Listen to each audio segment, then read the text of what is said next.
This program features live coverage of an African safari and may include animal kills and carcasses. Viewer discretion is advised.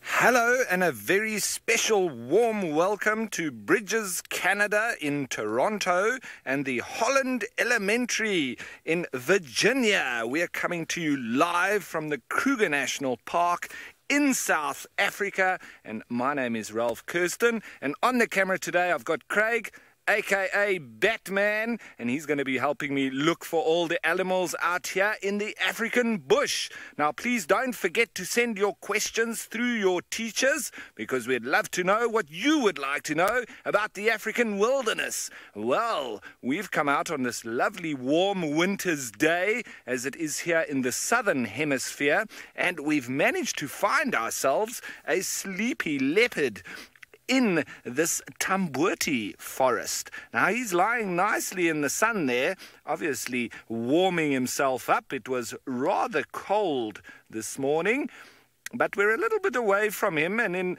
in a little while I'm going to try and get a bit closer, but we just thought that we'd stop here and have a look at him. He does look very relaxed, doesn't he? So I don't think that he's going to wake up, even if we get a bit closer to him.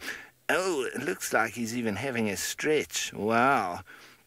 So generally during the day, and I say generally because not always, predators like to sleep because it's a little bit warm, and they also have very good eyes, so they like to hunt at night. Well, I'm sure that he was a very busy chap last night, so he's taking all the sleep he can get, and he looks like he's very, very comfortable. Now, I'm not the only one out here. There is another vehicle which is being driven by Sydney, but there's also a bushwalk team. Very exciting. Let's head you on over to James. Good morning and good afternoon, wherever you happen to be. I think it's probably morning where all of you are. I hope that you're having a good day at camp and at school. My name is James, and on camera today we've got Fergusto, and we've also got a special friend with us, and his name is Herbert Causa. Herbert, over there, you can see him walking, is a tracker, game scout, and incredibly good naturalist. That means he knows a lot about just about everything that goes out here in the wilderness. Now, he's going to help us try and find a leopard today. We're all leopard mad in this area. We like finding leopards because we think they're very wonderful. And the ones I'm going to look for are a mother and her cub. And the mother's name is Tandi, which in the local language here means beloved. And her daughter, Tlalamba, which in the local language here apparently means mischievous or playful. So we'll hopefully find both of those for you and have a good look at them. It's a glorious day out here in the African wilderness. Can you believe that it's the middle of winter? How's that for you? It's probably about 75 degrees Fahrenheit or so, which I think is rather good for the middle of winter. I bet most of you don't have that in the middle of winter. Sydney, who's our other friend out here, has found another lovely animal that Tundi would like to eat.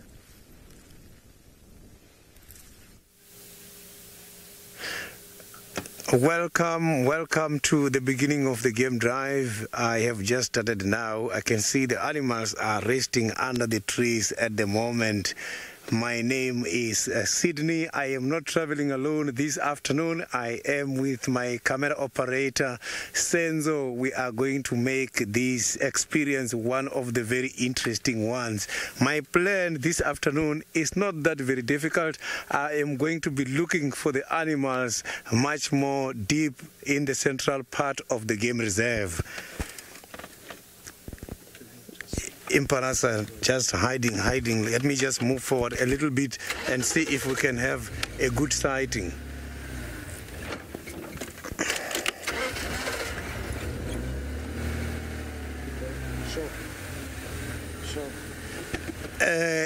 I didn't get the name of the teacher nicely.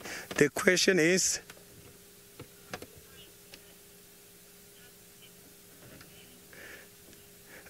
Franklin, this side of the country, South Africa, western side of Kruger National Park, Djuma Game Reserve, it is unfortunate that we don't get snow. Yes, the area does get very cold during the winter season, but the snows we don't get here. So some of the animals now are still very resting because the sun today is very much hot. I can feel that now animals, they deserve to at least lower down the body temperatures a little bit. So the chances of the animals' activities will be maybe during the sunset when it's cooling down. At this stage, all the different groups I have seen so far, they're all just very much relaxed under these trees. So that is a male impala, one of the beautiful males in the area. It does have some other friends. It's just that I didn't see very well if the friends are males or females. They are not very far away from where he is. So the male impalas, yes, it's normal to see them walking just by themselves. Look at the big ears. You can see that this impala is listening to everything happening in the bush at the moment. Look at that very beautiful eye. These animals, they have got a very good eyesight. Look at the body coloring. So the body coloring helps these impalas a lot in order to survive during the harsh conditions. Like now, the sun is very hot. So the dark color on top, which is brown, dark brown, helps them to absorb the heat, and the bright colors on the stomach helps them to reflect the heat and cool down the body a bit. So one of them just went past there very quickly. I couldn't even see if it was a male or a female. So you can see now the male is going excreting the droppings. So there's quite a big difference between the male and female droppings on these impalas. Because if you can see how that male is excreting the droppings, they squat less. The females, they squat more. In other words, the droppings for males and females on the ground, you can be able to determine, checking how the droppings are arranged. So whereby the droppings are at the same place, not very scattered, is a female because they squat more. Where the droppings are very scattered is a male because they don't squat too much.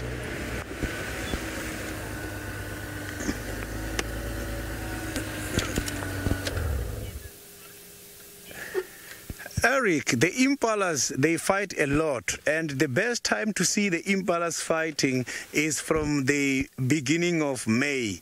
When it comes to January, the males, they start to corner the females. They gather the females together and work with them until May. May is when they are going to get together for breeding purposes or for mating activities. So there you will see the males challenging each other, trying to start their own families. So we are just now shortly after the end of their breeding season. Yes, some of them, they are still displaying those kind of fighting activities at this stage.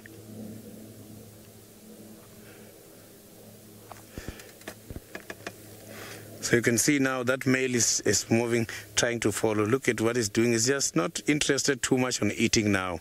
But soon as the sun cools down a little bit, then he's going to start feeding.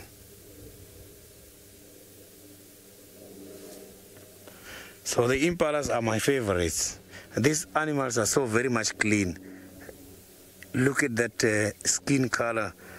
Yes, they can carry quite a lot of small ticks that we cannot see. But from where I am, looking at that body coloring, I can see that these animals are so very much clean. So that impala is doing something there. I cannot see very well what he's trying to do because it's obstructed by the trees.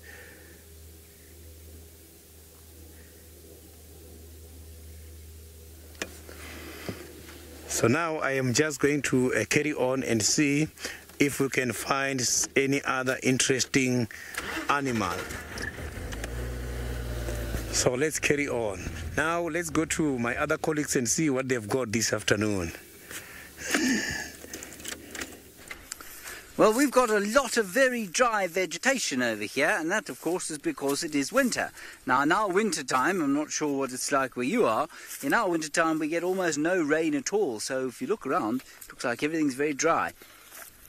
And that means many of the creatures have a bit of a tough time. A lot of the birds disappear from here for the winter time. They disappear up north. And a lot of the insects and smaller creatures just either die or hide for most of the winter. And some of the things you can find live under bark like this. You need to be a bit careful, because sometimes you can find venomous spiders or even scorpions. Now, it's not really a great idea to do this. In summer I wouldn't do this because I would know that there'd be lots of things here and I wouldn't want to disturb them. But in winter what we often find is the old shells of creatures, and we know that they're already dead.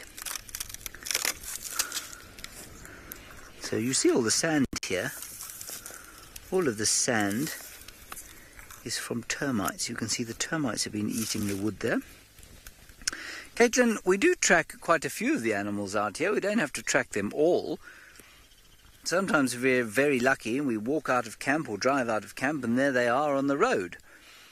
But a lot of the time we do have to track them, which basically means we must find some signs, some footprints, some dung on the road or some scat in the case of cats, and then we track them and see if we can find them. And that's what Herbert's great skill is. Let's see what else we can find here.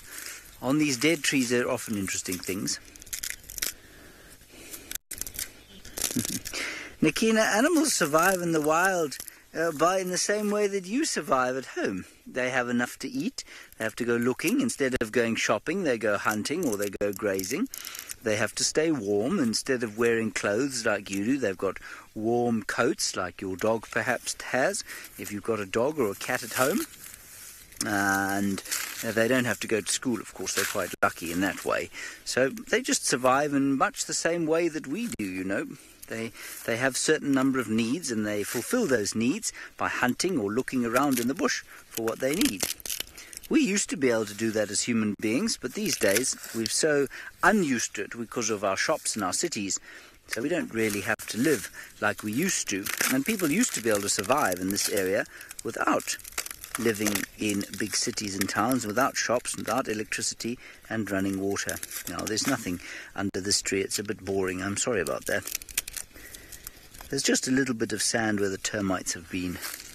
But other than that, because it's winter, there's nothing under the bark of this rather dead tree. Let's go back to Ralph and our little prince. Well, yes, this is the Little Prince, and that is the translation from Hosanna. So his name is Hosanna. Can you say that?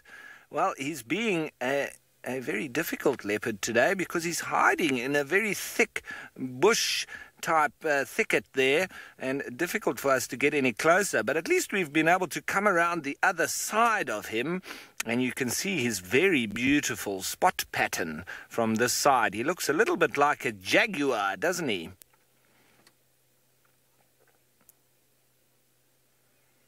Now, Gage, well, we are in the winter now, so thanks for your question. And this is exactly what leopards do in the winter. They do pretty much what they do in the summer, but it's a little bit easier for them in winter because it's a lot drier here in the Kruger Park. So all the animals need to go to the water, which is only in a few smaller little pans. And so the leopards can stay next to those few water points and the animals come to them. So it's like a takeaway stand that comes to you on the beach, and all of the food is just on the way to you as opposed from you having to go to them. So it's a lot easier for the leopards in winter. But this leopard looks like he's just enjoying the day and having a snooze. And it looks like I don't think he's going to wake up any time soon.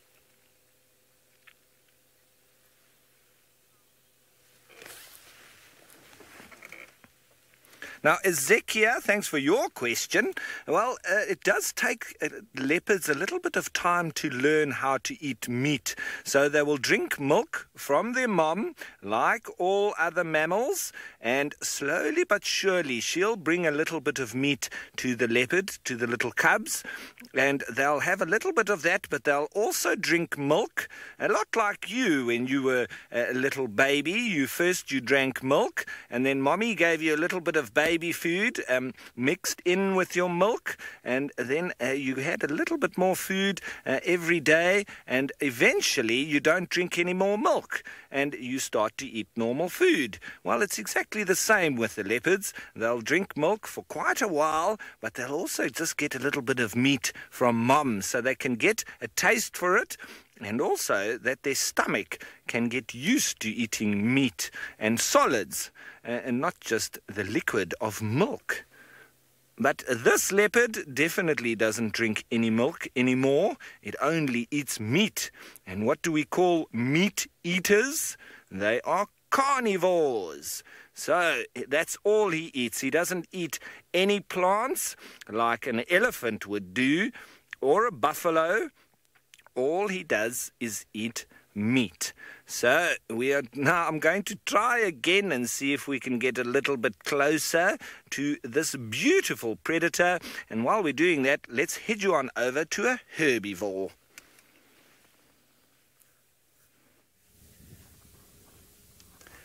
I have got one giraffe. Look at that animal walking, very nice and tall. So that is a male giraffe. The difference between the male and females is that the males, they have got dark spots. The females, they have got light spots. But when both male and females are old, they both dominate dark spots. So it means when the spots are all dark, you must have to consider the following.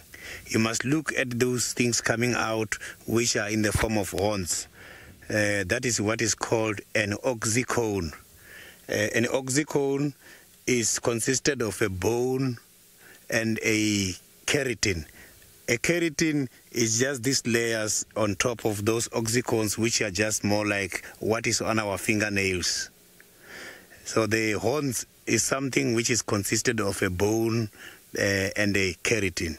So here we are just seeing a bone and a skin. So the giraffes, they spend much of their time feeding on these vegetations. They eat only leaves. They don't eat grass at all.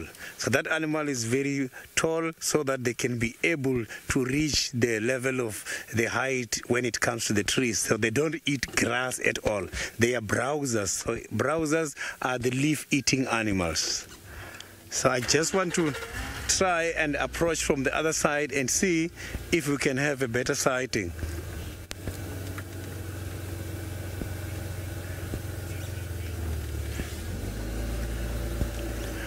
Dan, Promio, the giraffes, they've got to bend their neck so that they can access what they eat, which is the leaves. But you must check. There is a tendency which is done by the males mostly. Males, they really don't bend their neck. Females is the ones that mostly bend their necks. So males, they are very much tall and they prefer to feed from the top. Females is the ones that will then bend and feed from the bottom a little bit. So the feeding behavior of the giraffe is very much interesting. So giraffes, they are not that very water dependent. They can just be able to give off just a little bit of sticky urine to keep the moisture as much as possible in their bodies. So now let me just take a question from the FC.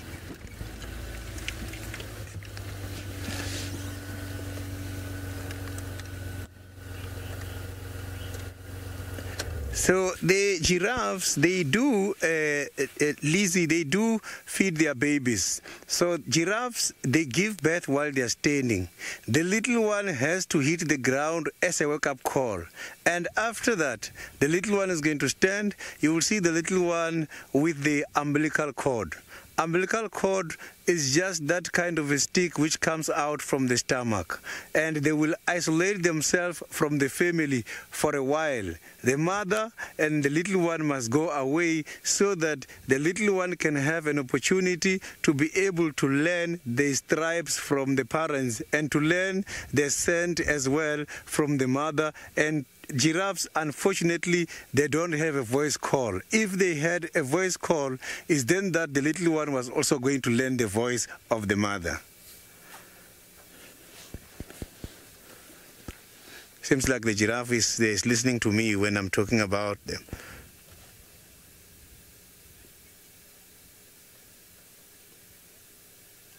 Mr. Rowan, the giraffes, they've got the spots in order to match the surrounding. It's part of what is called a camouflage. Camouflage is whereby the spots on the animals are matching the surrounding in order to avoid detection by their predators. So in other words, those spots that we are seeing there, they are there in order to protect the giraffes so that the giraffe can look like the vegetation when they are feeding. So, but when it comes to this kind of a season, a winter season, when the leaves are turning yellow and brown, they change and completely form part of the giraffes. They form part of the color of these giraffes. It's very much difficult to see the giraffe from a distance at this stage.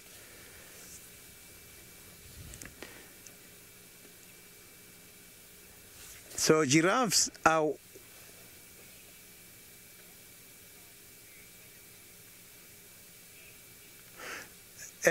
gauge the giraffes. When the predator comes, this is what they're going to do. They are going to stand like he's doing now. They look at the predator and they see the distance between them and the predator. If this distance between them and the predator is safe enough for them to outrun the predator, they will run. But when running, it doesn't mean if the predator decides to chase, the predator is not going to get hurt. These animals, they have got a very interesting kick. The giraffes, they can be able to kick to death, and sometimes they do break the jaws of their predators.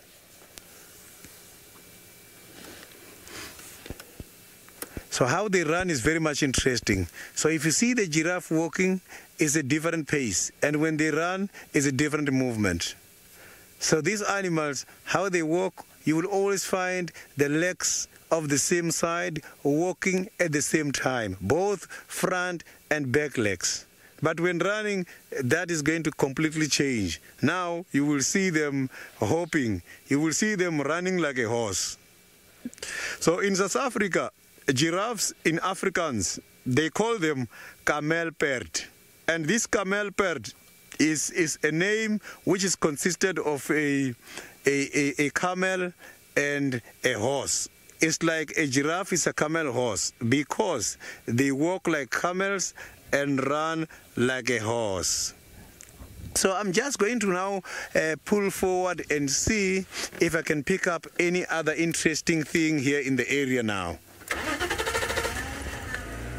Well, we have come to a relatively interesting area. This is a pan, and a pan is basically a natural depression in the ground, so a natural hole, a shallow hole that holds water in the summer. Now you can see that there is no water here now, and of course that means it's very difficult for the animals to find enough water to drink, and that means that if you know where the water is on your game reserve, you can pretty much predict where the animals are going to be. Now if you come over here, you can see something very interesting.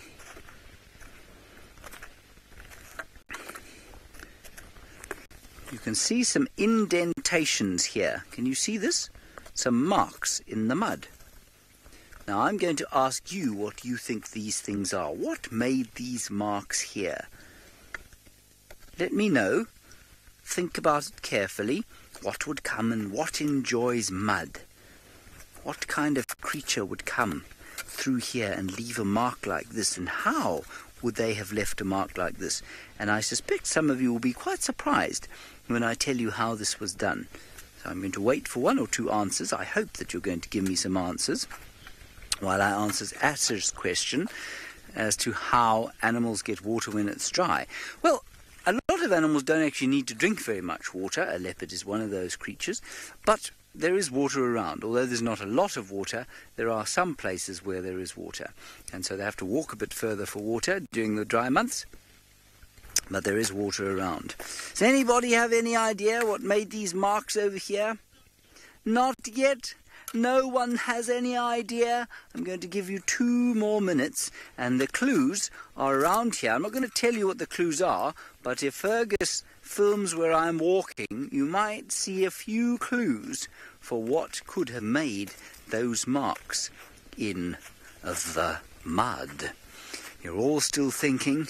You've got another 10 seconds to think and before I give you the answer, because it's really quite amazing. 5, 4, 3, 2, 1. Nothing. No one knows. Okay. Oh, wait, here we go. Yes, Graydon, the markings are elephants. But what's fascinating here is that these markings, although this is a foot, you can see an elephant's foot was in here, a massive elephant's foot. What happened here is the elephant lay down. So I think this was a young elephant that lay down when this was soft mud. And they love to lie in the mud, and you can see this is what their skin looks like. Basically, this is an imprint of their skin. So this elephant lay down here, and he enjoyed the mud during a hot day in the summer. Well done, Graydon. That's very clever of you. Perhaps it was the dung that we showed you. This was your clue, of course. Your clue was an enormous piece of elephant dung.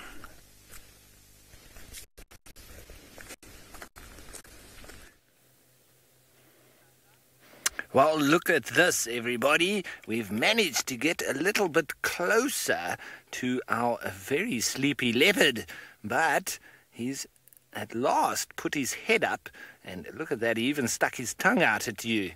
Ha ha. He's a very good-looking young man, isn't he? Look at all those whiskers and the lovely spots, and the flies are bothering him a little bit. You see how he flicks his ears every now and then? And there are a few flies around, but he does look very good. Now, Franken, leopards will climb trees mostly to get away from the other big predators like lions and hyenas, because they can't climb very well, the lions, and the hyenas, well, they can't climb at all. So if a leopard wants to be left alone, all he has to do is climb a tree. And, well, why wouldn't you? Because it's such fun climbing trees as well, isn't it? I like climbing trees, just like a leopard. And from up there in a nice big tree, you can also see very far. Oh, is he going to give us a yawn? No.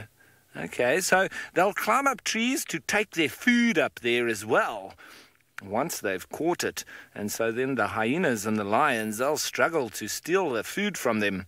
So they're very clever, are the leopards. And this is a very clever leopard as well. He's been catching a few different antelope in the last few days.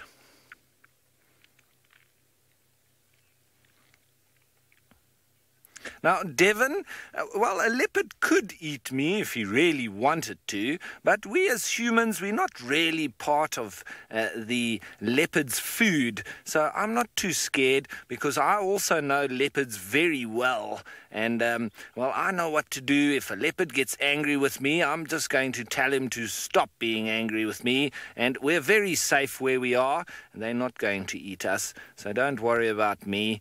I'll just keep watching this leopard, and what he might do a little bit later is maybe go and catch himself some food, and that would be like a little antelope, maybe an impala, maybe a duiker, or something like that. So a small antelope, that's what leopards eat. They don't eat as big meat like the lions might. Buffalo and big kudu and even giraffe, they might take a small one, but not the big ones. So they take more so the little antelope. But he is still a very big cat. he weighs about as much as I do, and that's about 80 kilograms, almost 200 pounds. Now, Laura, the leopards have a lovely tail like that because when they run very fast, it helps them to balance. It's like a cheetah. Have you ever seen a cheetah running? When a cheetah's running at very high speeds, he needs his tail. When he turns right, his tail will go left. And when he goes left, his tail will go right so that he doesn't fall over and look very silly. And so it's the same with the leopard. Oh, look at that big yawn. Did you see how big his teeth are? Wow. Now, those teeth are big and sharp like that so that he's able to catch the animals that he eats for his food. Because he doesn't have a knife and fork that he can use to eat his dinner, he's got his big teeth like that, and that will help him kill the animal first. And after that, he's got very sharp teeth on the side of his mouth that slice past each other like a knife, and that will help him cut the meat.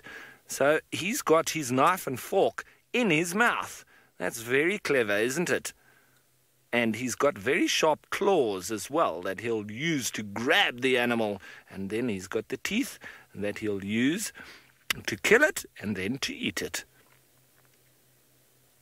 But he's looking like a very friendly leopard for us. We don't have to worry anything.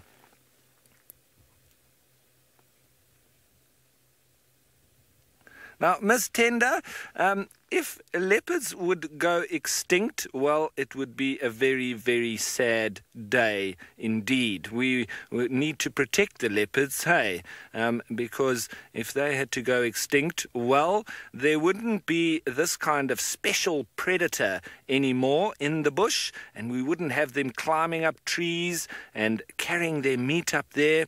And so you would have more of the antelopes, but it won't be a balance anymore. We really need these predators to help balance the whole system, and so that we don't get too many antelope, because if there's too many antelope, they might feed on some of the trees a little bit too much, and then those might go extinct as well.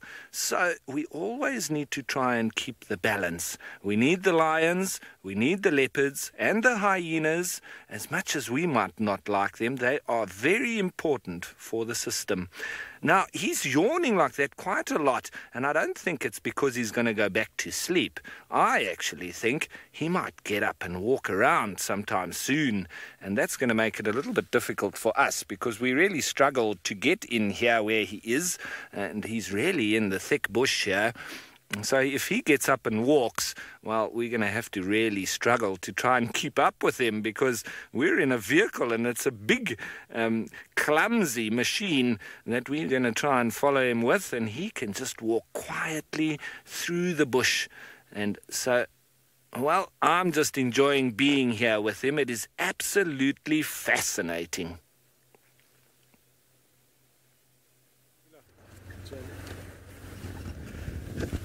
I am still in the middle of central part of the game reserve to see if I can find something very interesting here.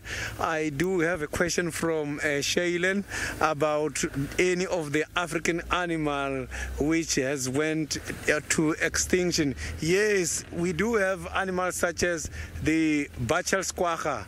Bachal squacker is one of the zebra species. So that species got extinct some years ago. So I think the last zebra from the quackers, it was last seen in Amsterdam Zoo, and where it was taken from South Africa.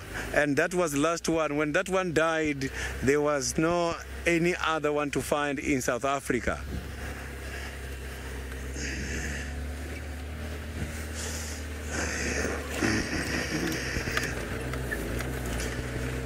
So it is still very quiet at the moment here where I am.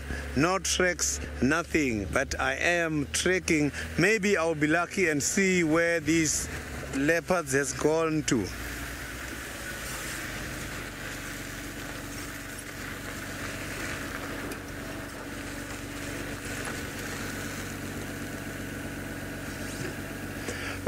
Alexa, I am not quite sure about the number of animal species we have got here in Africa at the moment.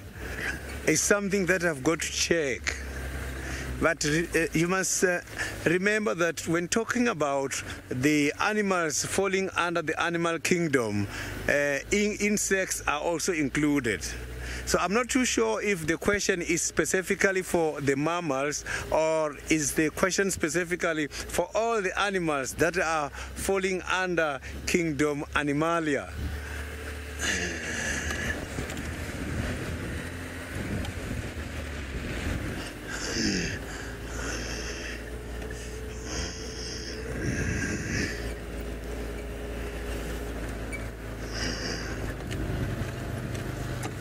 Yeah, I've got very nice fresh track. Now I am convinced that I might find a leopard in this area. Senzo. So now let's see what the bushwalk is doing on the other side.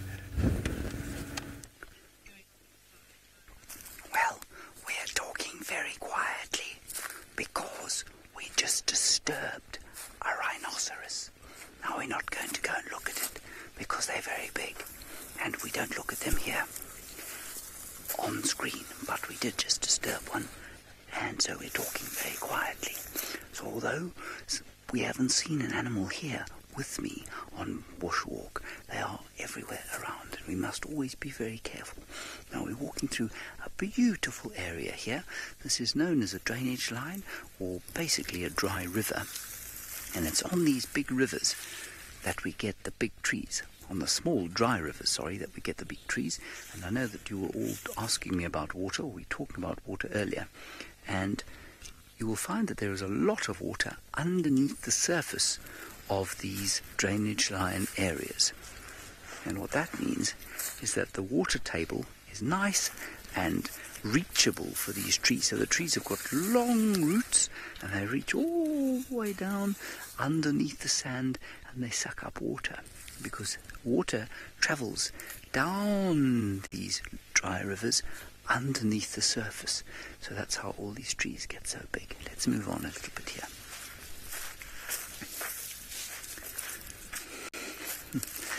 Jason, this is the animal's home. So yes, some animals have a home like you might think of a home. For example, let's think about something like a bush baby. A bush baby is a little primate, looks like a teddy bear, that lives in the trees, and it's about this big. And you might find it up in the hole of a tree like this. So you would find a hole. There's a hole. So if you travel up the left-hand fork of this tree, then it splits again and it goes right. And there's a little hole. You see it there, Fergus? So if you go up from the main fork, up the left trunk, it forks again, and then you just keep going up that right trunk, and you'll see a hole there. Yeah, it's just below there. Here we go, there's a hole. So that hole there is where a bush baby might live. So small animals have homes. Dwarf mongoose like to live in termite mounds. Warthogs like to live in termite mounds. Aardvark like to dig their own burrows and that sort of thing. But a lot of animals make temporary homes. And one of those is the scrub hare, which is a little rabbit-like animal, and it makes something called a form. And what it will do is come up to a place, say, like this over here. Now this is a good place for a scrub hare to make a form because there are thorns above it to protect it, and there's nice grass that it can stay camouflaged in, and it will lie in that. But that's like a temporary home. It won't stay there all the time. It will make a new one every day. And then if you're as big as an elephant or a lion or a buffalo, then you don't have a home. You just walk around, and if it gets very cold or wet, you might go under some thick bushes and see if you can shelter there. But otherwise, you just walk around in the open. So it just depends. Right. Oh my goodness, I can't believe it. Sydney has managed to find what we were looking for.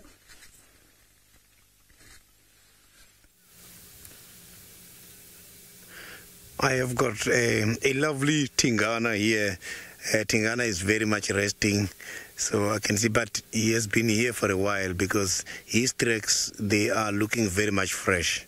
So he just got here now, and he's just enjoying some sleep. So the cats is normal. Cats, they prefer to sleep for long hours. Especially after their meal, they've got to give their digestive system time, and it works perfectly when they're resting. So it's trying to chase away the flies.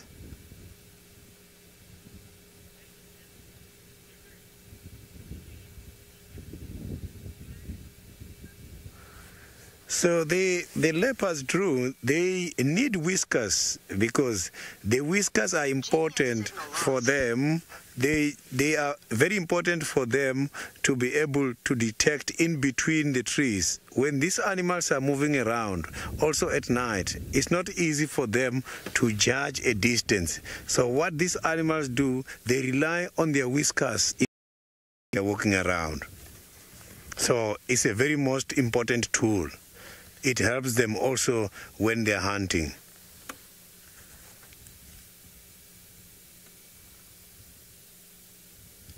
So you can see that this leopard is right on a very interesting mood.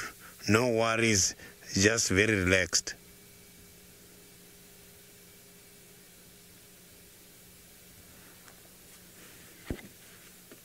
So if you can check,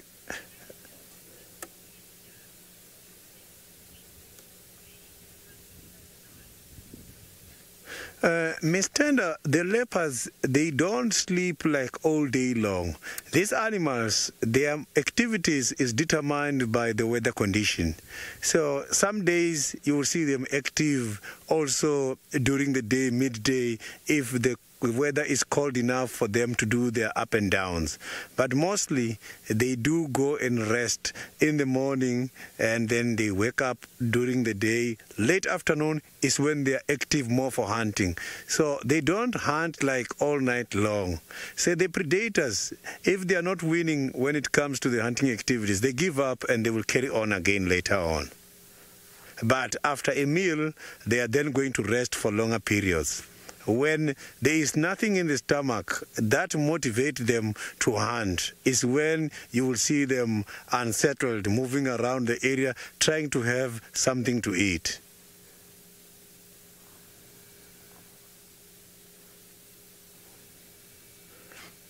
So if you look at this leopard right here on the side of the front legs, the spots that are there are the ones that help us to identify them.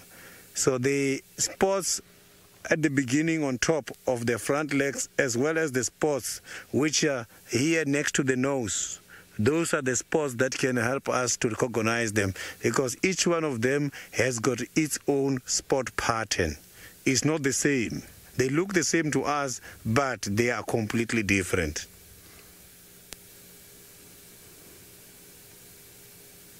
You can see that they're sleeping, but they're still moving the ears.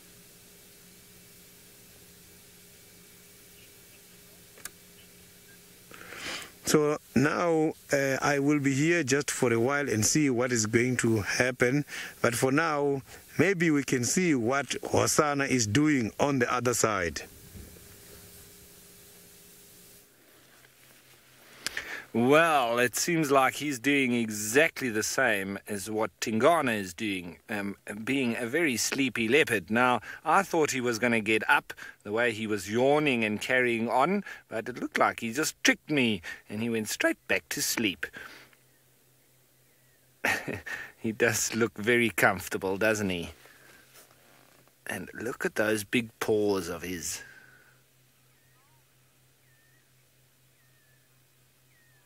Now, Amare, thanks for your question. Generally, yes, leopards live alone. Sometimes they can come together, but mostly they do live alone. They're not like lions that move around in prides and lots of them. Mostly the leopards move around on their own, and a cheetah, they can sometimes move around with maybe 3 or 4 or 5 of them, but that's about all. With lions, sometimes there can be even over 30 lions together all at once, but the leopards, they generally are just like this, moving around on their own. Well, I say moving around. This one is just sleeping on his own, just like Tingana that Sydney was showing you. And, well, he is very, very peaceful there. And we don't want to disturb him in his sleep. I wonder what he's dreaming of. Is he dreaming of chasing rabbits or antelope? Or maybe running around, I don't know, sleeping on top of trees, climbing trees. It would be quite interesting to know. But, well, we're quite in the thick bush here, and it's quite difficult for us to even move forward. So I think this is the only spot that we can stay in, because, as you can see, there's a lot of thick bush around here, and we really struggled to get in here. But I had to use all my 4x4ing skills, and luckily we were able to get in with not too much problems. But I would think that there's not many other vehicles that will get in here where we are, because we've got a very special Jeep that can go 4x4 and through the thick stuff. So, once again, thank you for joining us to the schools and to all the kiddies. And I hope that you guys have enjoyed the school drive, and I hope you join us once again. But for now, I'm going to sign out and say goodbye, and I'm going to head you on over to Sydney. I will introduce. A very, very good afternoon, and most of all, welcome to the game drive, the afternoon Safari Live. I am Sydney, and I am not alone here. I am traveling with Senzo. Senzo is my camera operator. We are very lucky at the moment. We have got Tingana here.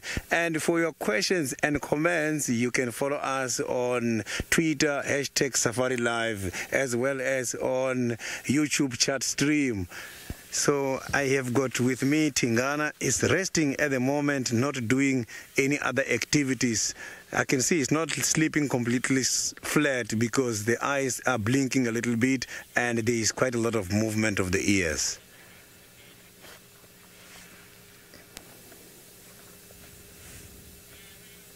So it's very much difficult during the day to see the cats, because this is what they do. If this cat was sleeping far away from the road, it was not going to be easy for us to see. Although we were following the tracks is the ones that led us to this sighting.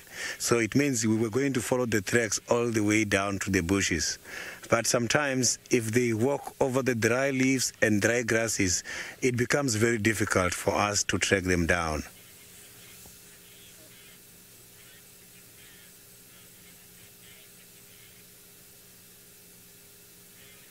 So I'm not too sure if Tingana ate something yesterday, because the last time Tingana ate, it was a few days ago. Maybe the bellies are now starting to get empty. Very difficult at the moment where I am to see if there is something in their bellies. And it's very much to see. If they've got something in their bellies, you can see.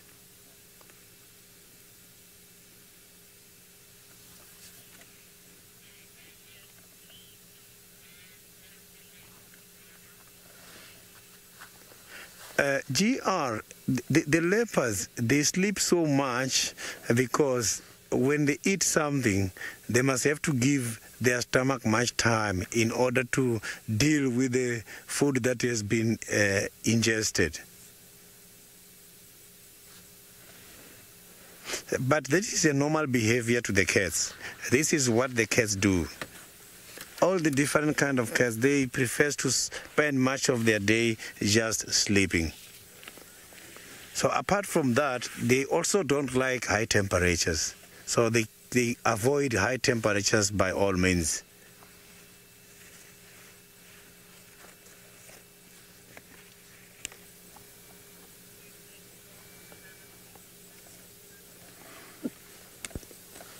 So now Ralph has got another sleeping cat by the other side. I'm not sure if the other sleeping cat is up and running. Let's see.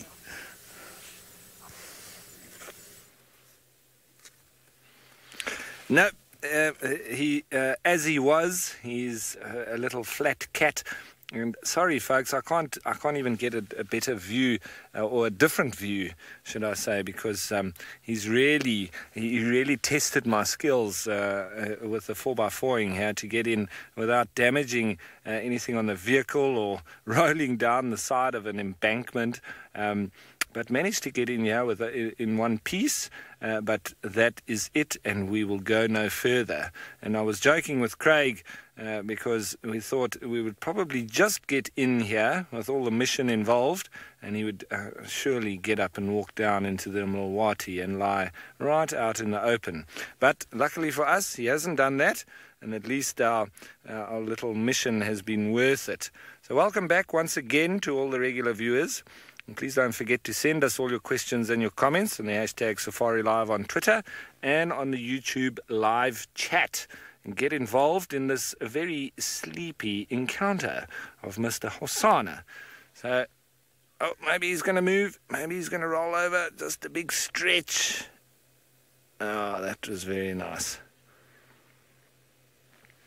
And he is such a pretty cat. I'm really enjoying spending time with him now. I do hope that I get to see some of the other cats that I haven't yet, like Tamba and Kuchava, or Quarantine, or Gijima. Not to say that this isn't special, but it would be nice to see some of the other characters that do move around these parts, even if it is a little bit fleeting or nomadic.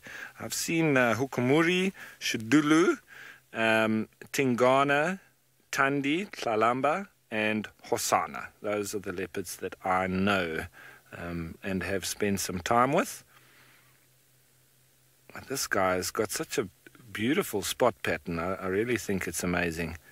And he's looking in such big neck, and he's got a good neck, should I say, and such big shoulders.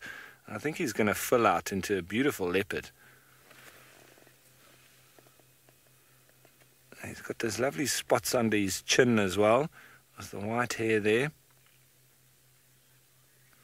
And you just see his paws there. They make for such beautiful tracks. And speaking of those tracks, I wonder which tracks James has found. Well, we've finally found Tundi's track, I think. There it is. There's the back pad. There we are, and a little toesies. Might actually be Tlalambas. So we're going around here sometime after their meeting with Hosana this morning. I, of course, would not have spotted that, but for the exceptional help given to me by the great H. Khoza, who's currently staring into the dust. I am also displeased to report that I sat upon this spiky branch, and the piece of it is now lodged in my left buttock.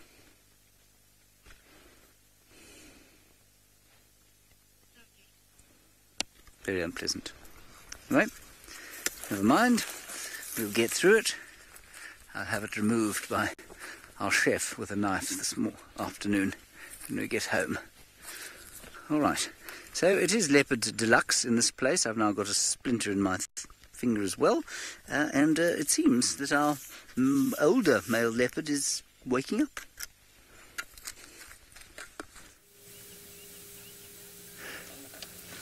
It's quite amazing seeing Tingana now starting to move. Not too sure where he's heading to. All I'm going to do now is to follow Tingana and see his intentions.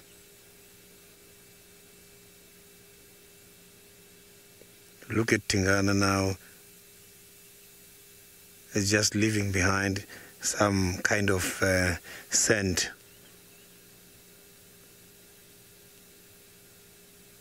So these urines on these cats, they come out with some kind of scent which is very much helpful when it comes to the communication amongst the other leopards in the area. So they don't only communicate from sawing, they can also communicate from that. I can pick up that scent from here where I am. So because of the amount of experience I have got for working in the bush, I can sometimes be able to pick up the different scent markings. Some of them I can be able to distinguish. So now I just want to move and see if I can reallocate Tingana again.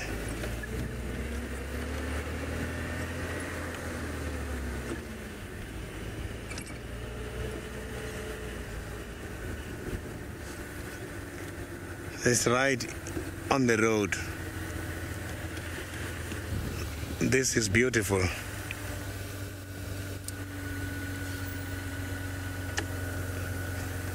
Look at that. So the cats, how they walk is interesting. They don't walk as if they are dangerous. So let's see what is going to be the next performance there. He might scent mark again. Look at that. He is now again marking his territory. So if another animal comes there, not a different species, if another leopard comes to where the scent has been left behind, this is what is going to happen. That leopard is going to open the mouth and is going to sniff and open the mouth like this. That is when he will be taking the information from the air particles and take it to the brain. And when that information gets to the brain, there is a lot of interesting things going to happen. That leopard, the rival, is going to know the age of Tingana and is going to know the violent status or the aggressive status of Tingana, and is even going to have the individual identity. So these animals, they can be able to dig out a lot of deep information from the olfactory communication. So this, what is called olfactory communication, is just a communication which takes place from the secretion of various skin glands, including urine and droppings.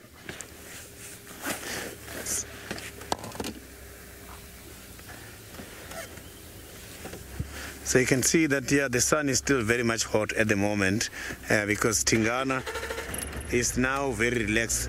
He didn't walk for a long distance, so it's showing that the sun is very hot this afternoon.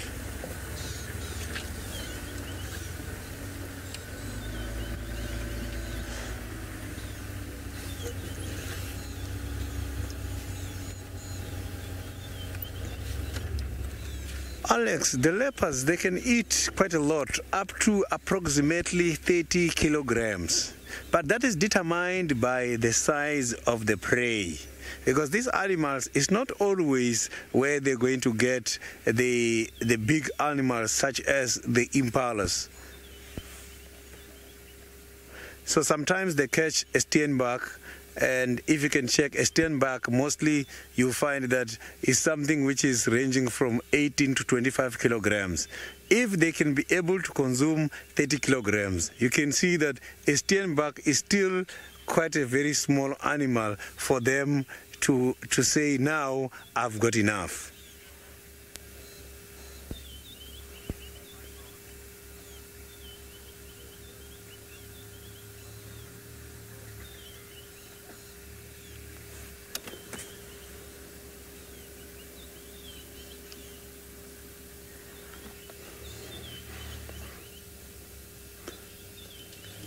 So they can hear very well. There's some birds that are complaining on the left-hand side, but I can see the ears are always moving, trying to get hold of the sound.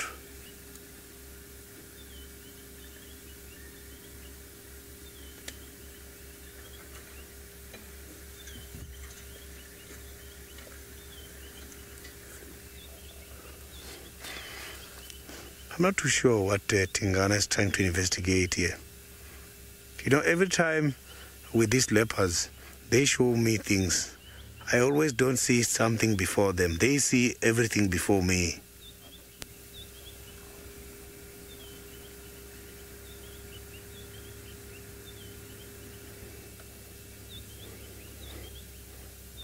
So these kind of animals,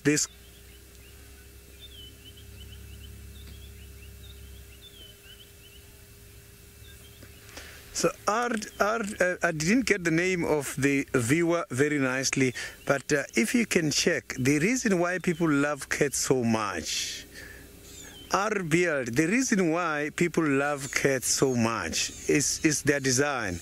Look at this cat now, look at those beautiful spots. Yes, I know cats can be very dangerous, but their design, they are fantastic. Leopards are my favorite animals, but my favorite cat is the lions. Lions doesn't have quite a lot of spots, but I love them a lot. The skin for the leopards, where I come from in Venda, we are using it in order to cure the general body weaknesses. So we mostly take the skin and we can convert it into dust, and we can give the kids when they're still very young, whereby we can see that the body functioning is not that very strong and the movement is slow. So the skin for this can be able to assist when it comes to those kind of problems. But it doesn't only cure that. The leopard skin, it does help when it comes to various diseases.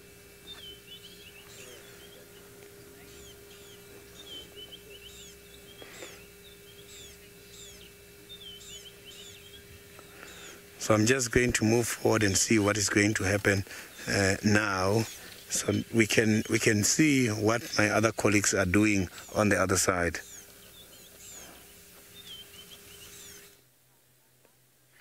Well, as per last time you were with us, Mr. Hosana is a very flat cat. He is really getting his beauty sleep in, and I'm hoping that is going to result in us seeing him doing all sorts a little bit later. Maybe he'll go for a drink, maybe he'll go for a little hunt. I would imagine that he'll head back towards Vuyatela Dam and go up there to his favourite haunt. That's what I think he's going to do, but well, he's a wild animal, so he could pretty much do anything.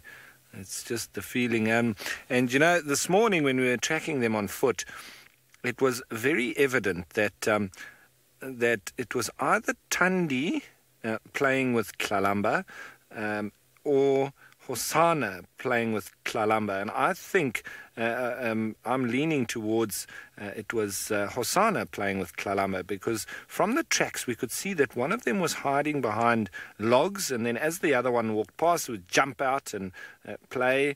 And it really looked like Hosana's tracks that was having fun with Tlalamba.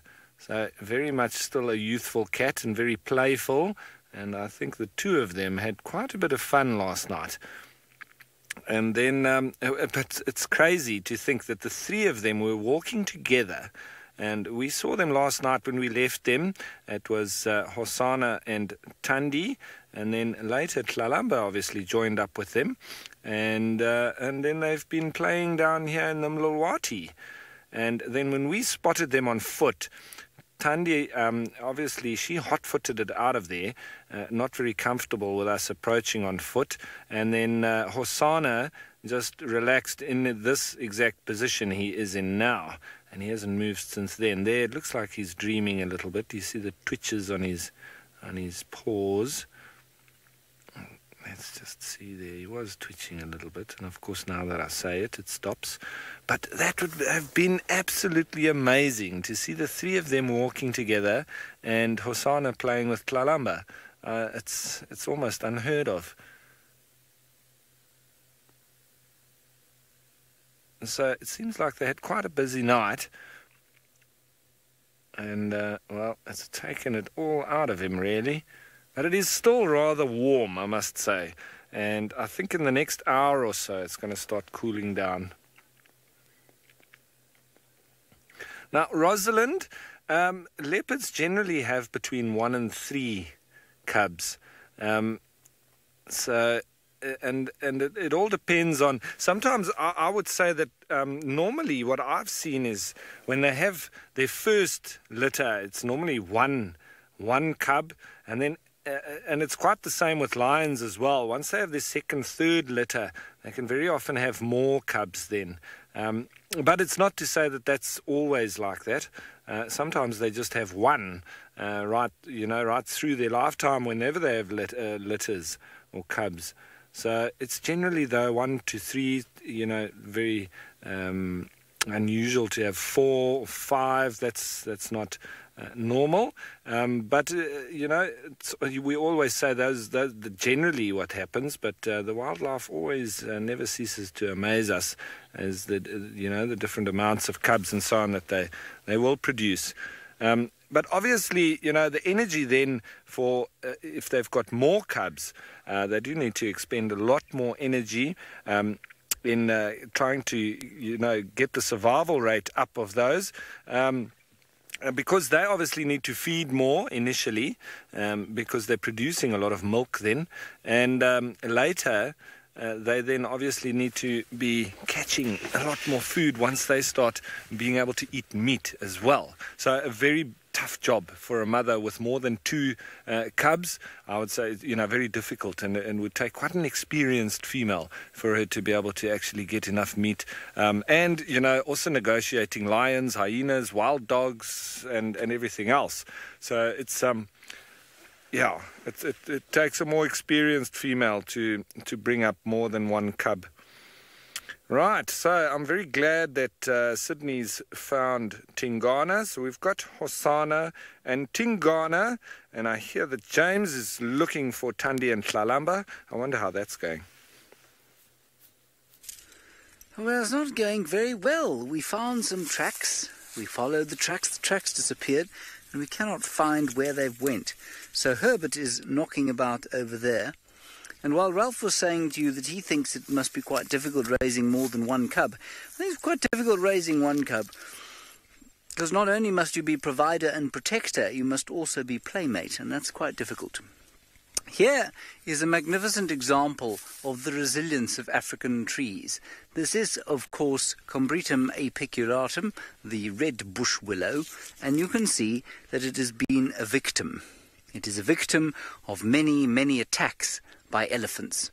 And because it's quite close to a pan, quite close to some water, where the elephants will come every time there's a little bit of mud in there, they'll come and shower themselves in it.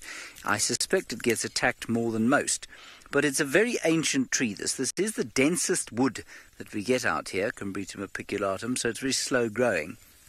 But you can see that it has been broken off multiple times at the base there, Combretum apiculatum. And it has grown up again and again and again. And I would put money on this tree being well over 100 years old. And now it starts again, growing up towards the sun. It keeps putting up new shoots towards the light. Very clever. Not the prettiest tree in the world, nevertheless a useful one for elephants. Not really for us. Not a huge number of medicinal uses for the Combretum apiculatum. I always found in wintertime, when taking a walk or a drive and it's quiet, and in summer you can stop at any number of trees and say something about them. I've always found that there's a very limited amount you can say about Combretum apiculatum, other than the fact that it's very dense wood, the densest that we get out here.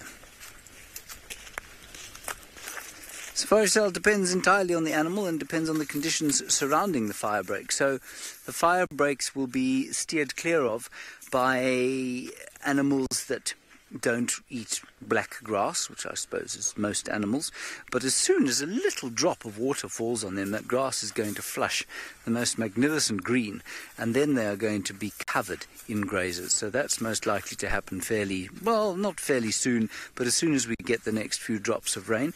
Then animals like impala and nyala and kudu and those sorts of things that will like to be out in the open at night time will gravitate towards the fire breaks.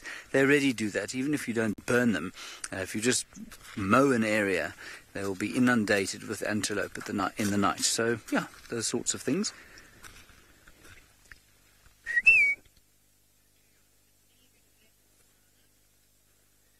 Here we're going to go and find Herbert. I think he may have had some success.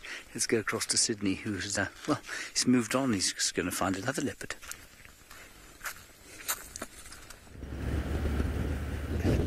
Yes, I have just decided to move on from Tingana as I am looking for a very nice approach direction. I could read that Tingana is heading towards the northern side. So I am now going to the northern side and see if we can meet Tingana again. I will be having Tingana very shortly.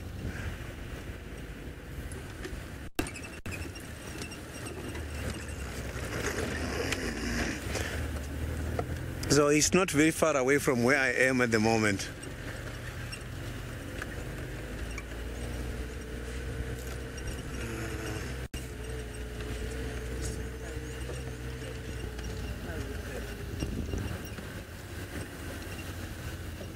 Robbie, I didn't copy that question nicely. If you can repeat it, FC.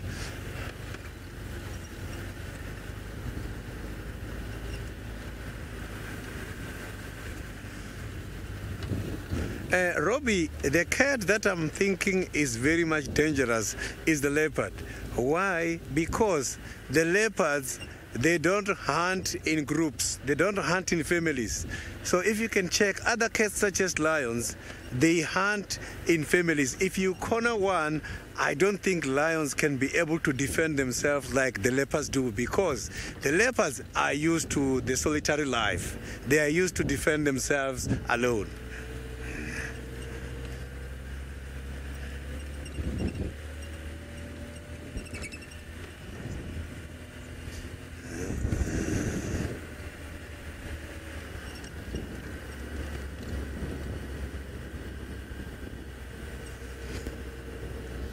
Natul, unfortunately, I haven't seen an Indian leopard before, so it will be very difficult for me to give you the difference on that.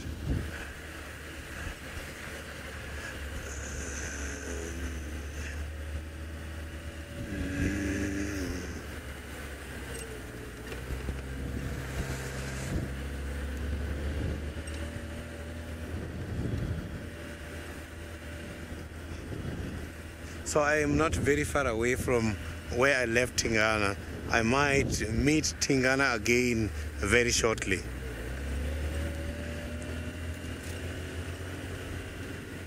So this area where I am now, I can see the bush is very much quiet, not even an impala here. So the animals don't prefer it the most. Even the grass in the area is very much tall. So when the grass is tall like this, it means not a lot of animals are grazing here. So it means the animals are concentrating much more towards the central and the western side. Here where I am exactly, not even demarcation of territories by the small animals such as the impalas.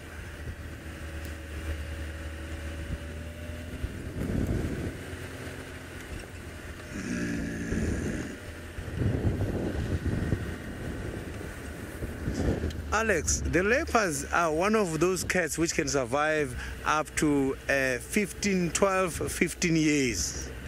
So they can survive for quite a long time.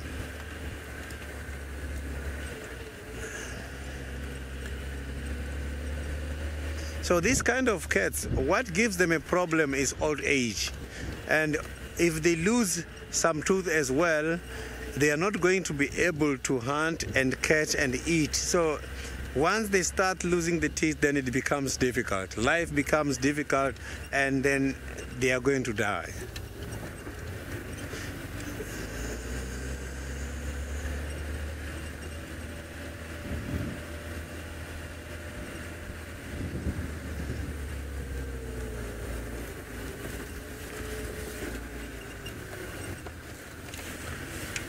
So let's see what Hosanna is doing. Hosanna maybe is up now, I'm not sure. Let's see what Ralph has got now.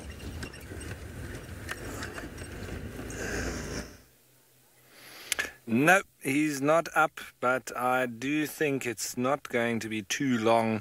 As I say, the sun just dipping down a little bit, and it will start cooling quite substantially shortly.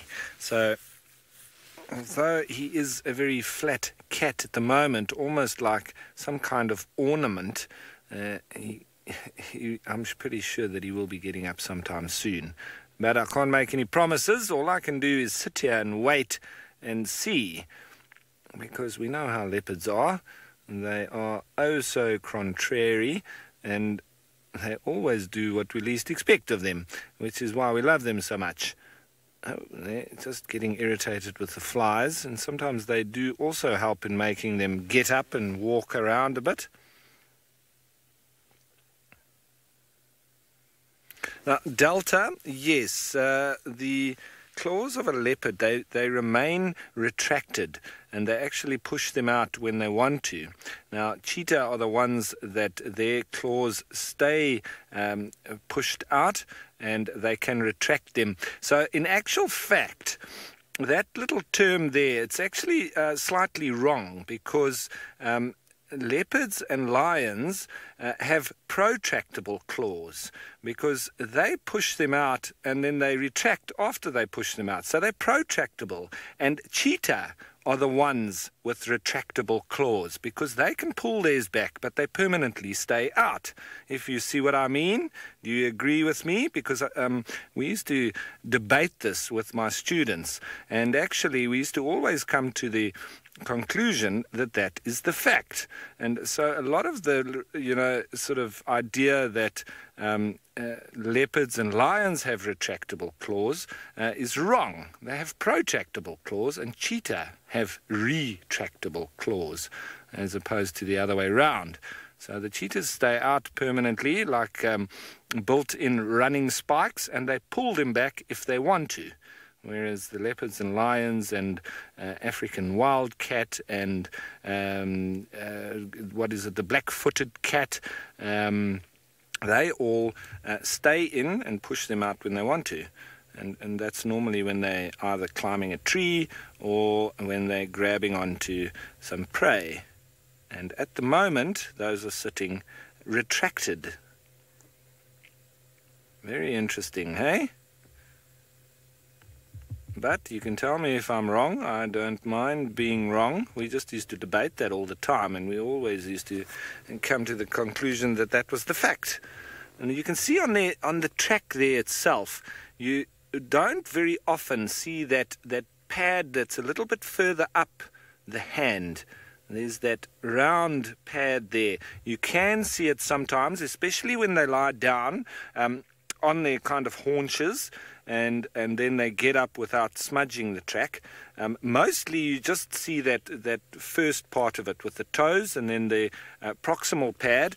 And now I'm saying proximal pad when I show you guys the track. Actually, that other little pad a little bit further back from the three-lobed pad is the proximal pad, because that's the furthest back. And it's quite strange. If you see that in the track, you can almost think, wow, what is this? It's not a leopard. What track is that? And it puts some people off, because you don't very often see that part in the leopard's track itself. Oh, he really does relax very well, this cat. So, very interesting. That's it. Send in your interesting topics that you would like to talk about the leopards. And that's one of them, with that little pad a little bit further back up the hand. And the other one is protractable versus retractable claws, and the difference between them. Send it into the hashtag SafariLive on Twitter. We'd love to know what you think. As Mr. Hosanna chases flies and dreams on. Shame. It's these Mopani flies. We say Mopani flies. I've also been a bit irritated by them now. They're actually Mopani bees. They're not flies at all. They're actually a tiny little bee, but they really do get irritating. And you can see that with him flicking his ears. So we'll just stay here with a sleepy leopard. Let's go and see if James has got any closer to the girls. Well, I suppose we must be closer because we're definitely on the tracks, but it's very slow going. I think somebody's driven over them on the road. I don't blame them. I would have done the same thing because they're very difficult to see. They've come in here. We've got some squirrels alarm calling, so maybe we'll be lucky. But it's come to the time of the day where we should probably start looking at other things. I don't feel sorry for Ralph, feeling frustrated about flies. He has a leopard with him. We don't. We have a poo. That's all we have. It is, of course, impala poo. You've looked at it 100 times, most of you. If you are perhaps a new viewer, it is quite impressive, this poo. And we've discussed with the kids earlier today a lot about water and the retention of water and the getting rid of water. And it's very impressive how dry these pellets are. You'll find that although most ruminants need quite a lot of water, or the most common ruminants that you'd think of, like cows, for example, need a lot of water to process the grass that they eat, African savanna antelope do not need a huge amount of water because they have got an extremely effective kidney system that is characterized by, wait for it everybody, wait for it, sit back in your chairs, make sure that you're holding on to something if you're standing, characterized by something known as the loop of Henle. The loop of Henle. Now what the loop of Henle is an extra long piece of the kidney that allows for greater water absorption. And so if you happen to live in a xeric environment or an environment that doesn't have a lot of water, the loop of Henle, which you have yourself, even you have a loop of Henle, I, James Hendry, have a loop of Henle, but it's much smaller than the impala's loop of Henle, and that is why the impala is able to live in an environment that is not particularly flush with a lot of water. Amazing. Wasn't that astonishing? The most amazing thing you've seen or heard all afternoon, I bet. Let's go back to the far less amazing Tingana.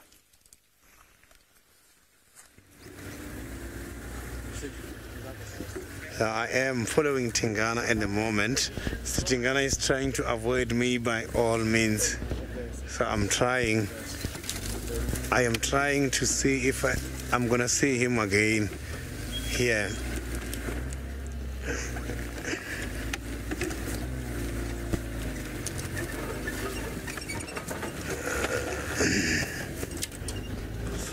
So I am following Tingana. We are going to have a sighting in the next minute or two.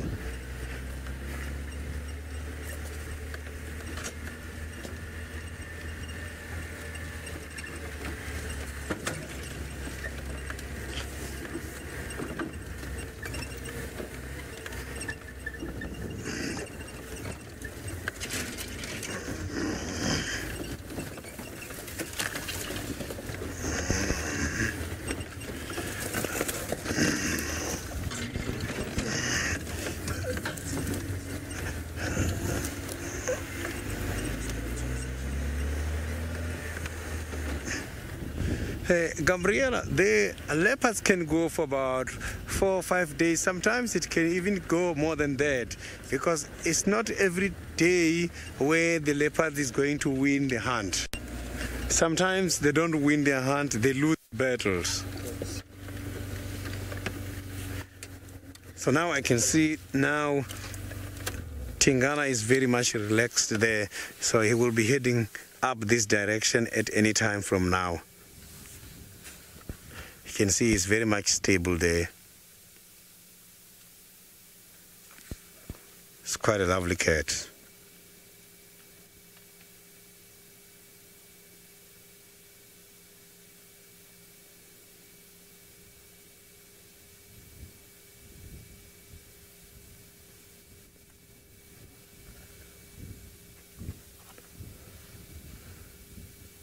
Beautiful. Look at that kind of spots disappearing through these bushes. It looks amazing. But he's concentrating on something. He's not just walking like he was doing before. Maybe there's something fascinating him.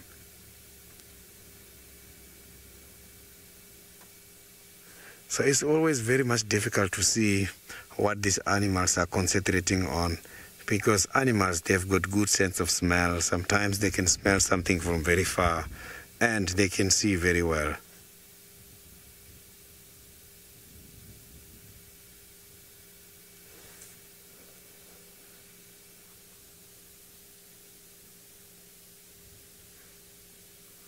but I'm waiting to see what he's looking for. I will be guided by his concentration.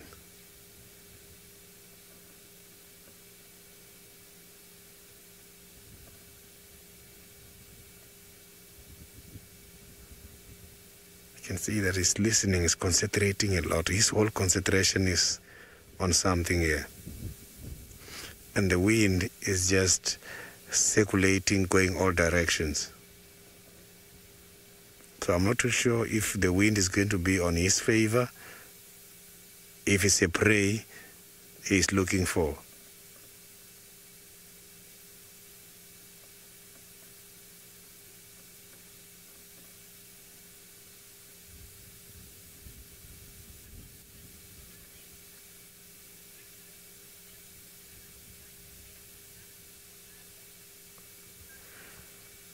Alex, the leopard tail is very much interesting because it's something you can also consider in order to read the internal mood of the animal. You can see what the animal is thinking from the cat. And again, the tip of the tail has got very bright fluffy hairs, which is white.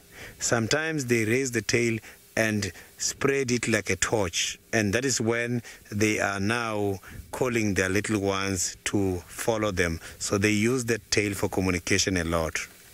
So they communicate, make use of quite a lot of different indications. They can vocalize, and silently they can use the tail. So now, this leopard, I'm not too sure where it's going, but I am not very far away from the Buffalo's Hook Dam. Maybe Tingana is very thirsty, now heading to the dam, and the distance between me, Tingana, and the dam is just about less than 5 minutes away. So what I'm going to do now is I'm going to pull and go to the dam and wait there and see when he comes. So Senzo, let's go to the dam and see.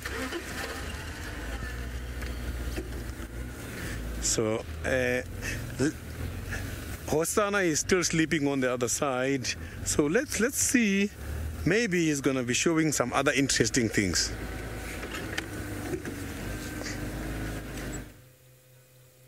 Well, look at that. He did roll over after he did a bit of a yawn and a bit of a stretch, and he seems to be. There's another one. Oh, he seems to be yawning a bit more now and stretching as well. That's always a good sign that he might get up sometime soon. He's also breathing slightly faster, so he's not in a real deep sleep anymore. He's seems to be just slowly waking up and getting a little bit more active. Now, Bobby, you wanted to know what is the animal with the most sensitive feet? Well, I would have to suggest, now I don't know for sure, but I'm just going to say, you know, what I think, and I would have to say an elephant, because for them to be such a huge animal and for them to walk so quietly, as well as also there being quite a bit of evidence that they can even communicate, you know, or pick up vibrations through their feet, I would have to say that that would be my guess. As an elephant, and relative to its size as well, I would have to say that it's an elephant, but I'm not sure on that. I mean, obviously, all the predators do have quite... There's licking there.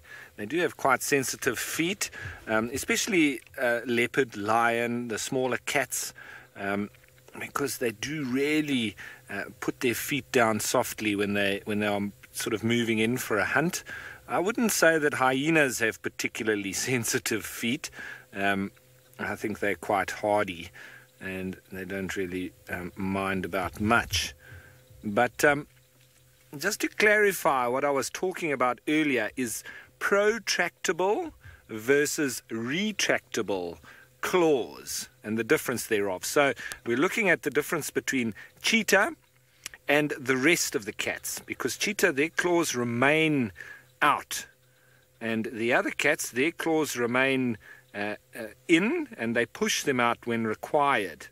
And so I'm talking about protractable versus retractable claws, and I'm suggesting that leopards, lions, and the smaller cats don't have retractable claws.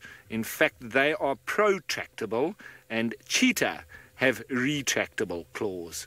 But I challenge you to prove me wrong. Oh, there's a sneeze. You get a bit of dust up your nose. Mr. Hosanna, it looks like he's waking up now. So that might have worked to our advantage. And a bit of grooming. Always, once they wake up. Awesome. Carla, you're absolutely right. Cheetah's claws do stay out like dogs, but unlike dogs, cheetah can pull them back in if required, and then they will push back out. So that what is it called? When you don't mean to do something, it's subconscious. With the cheetah, it's the same with the lions and the leopards. It's subconscious. They push their claws out consciously, but subconsciously they will pull back. Oh, what did you hear? There's a couple of the little birds now alarm calling for him. Sounds like a greenback Cameroptera. Drip, drip, drip, drip, drip.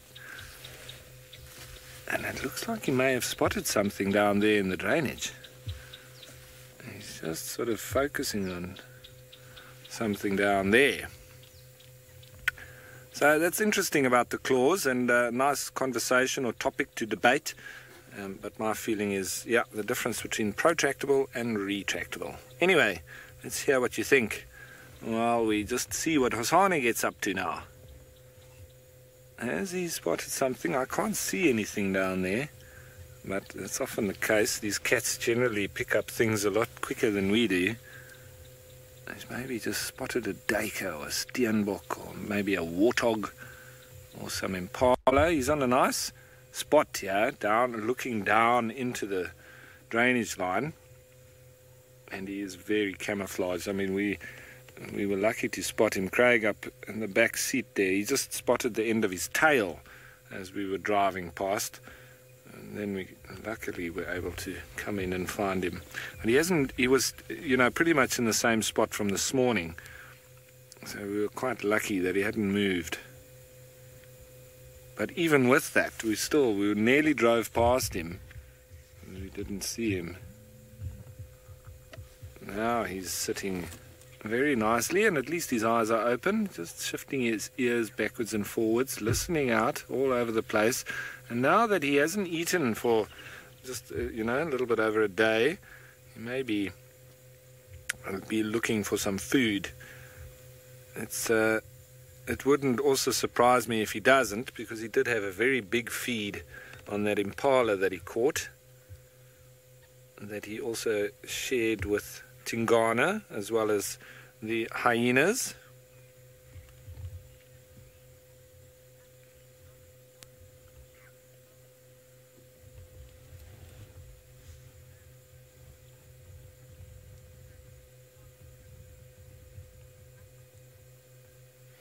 Okay, so there's a comment coming in that Niconico, which is the genus of the leopard, Niconico, and I often say it's, I remember it as in Afrikaans Niconico. I don't see anything because they're so fast. Niconico jubatus, and you're saying that comes from a Greek word meaning cannot move, but they can move though. They can move back in. And that, often when those Latin or Greek names have been given to the animals, it's maybe right back in the beginning when they first spotted them and put them to the genus. Maybe they hadn't quite worked out that they can, because we've seen that they can, even in captivity with the captive cheetahs. They can move back, I'm sure of it. But well, that does make sense in the name where they show that, and wonderfully descriptive, and often with the Latin and scientific names that they give to the animals, a lot more descriptive than the common names. As he puts us another big yawn there. So thanks for that input. But are you sure that they cannot move? I was sure that they can, and they are actually protractable. They can pull them back. but they generally stay out. Yeah, now I'm still going with the fact that they can move them back, and they are protractable, not retractable as... No, sorry, retractable. Now I'm confusing myself now, guys. Okay, so while we work out what protractable versus retractable is, let's head on over to James. Maybe he knows the difference. I've always understood the difference to be whether or not, or, you know, what the resting position is. And of course the resting position for any cat's claw is inside the sheath. And therefore they are protractable. So they go from resting inside the sheath to outside the sheath, and so the muscle contraction results in protraction. So I think they're protractable claws. Those were a herd of impalas. They were deeply unbrave, lacking in liver and courage, and so we are going to have to leave them. We have found more leopard tracks, but have we found a leopard? No, we haven't. We're hoping maybe in this block here, but frankly at this stage of the game I'm feeling very frustrated, very upset with the cats because they're not doing what we expected them to do, and they're certainly not walking in anything that resembles a straight line, unfortunately. Right, let's go up through here. Robert, hibernating animals in the winter? Yes, half of Cape Town hibernates during the winter time. That's not particularly different from their normal productivity. In summer they just go on holiday, but in winter they hibernate. Then we don't have animals that hibernate for very lengthy periods. Snakes will hibernate to a certain extent here, but remember there are many areas, or most areas of South Africa, where it gets pretty warm during the winter, and so you will see snakes on warm days. So yes, I guess it's a hibernation, but it's a fairly temporary form of hibernation. Right, let us cancel whatever else we were going to say. I don't know what else I was going to say, actually, so we don't have to cancel a thing. Let's go back across to Tingana. We'll continue on our search.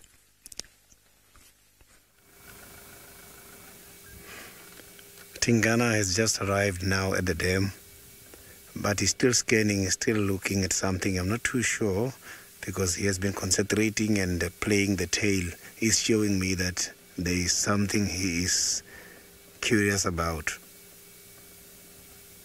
You can see that kind of a look that he's up to something.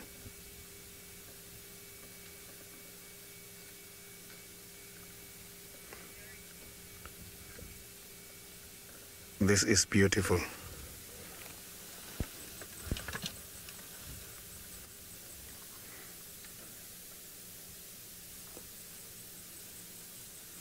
There is marking again.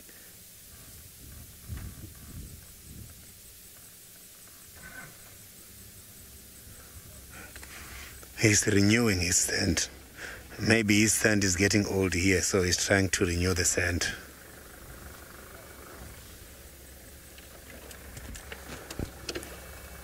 So now I'm just gonna pull down and see if you can see him nicely from a different angle.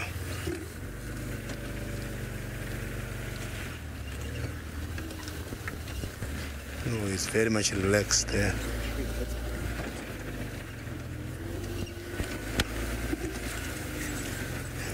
So Tingana is very much relaxed and is very much patient with me.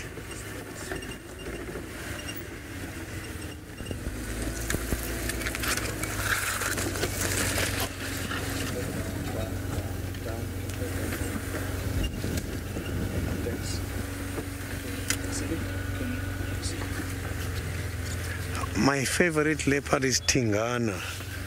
I'm sure you have noticed that already. My favorite leopard is Tingana. This is my lovely leopard. I love Tingana. So I wish I can see him every day.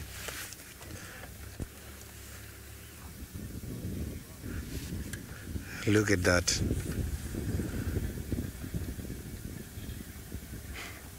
That is very stunning. So this is my favorite leopard. Look at how cute Tingana is.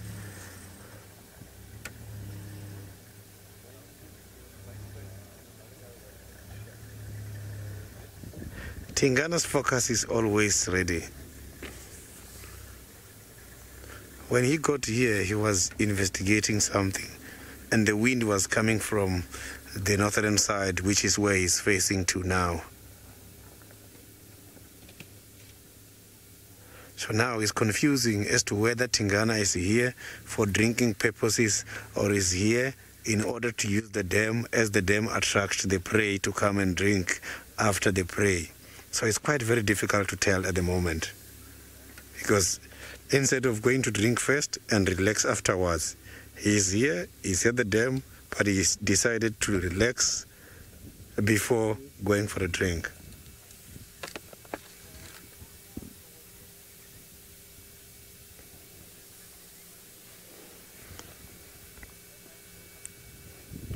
So it's just about a minute.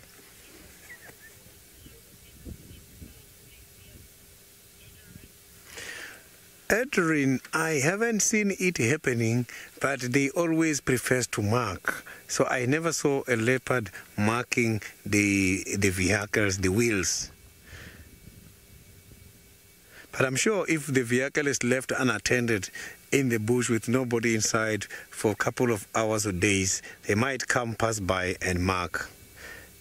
Because the reason for marking is to renew the scent and to mark as well other areas which are very new. So if there is something which doesn't belong to their territory, when it is there for a while, they must have to mark it.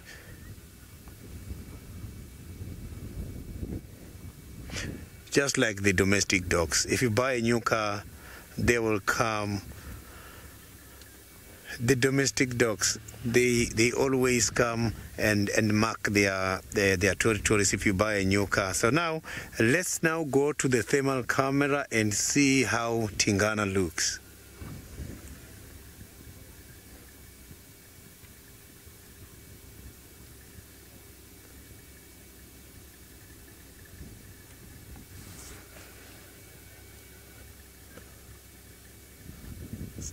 This is very much beautiful, so we are on the thermal now.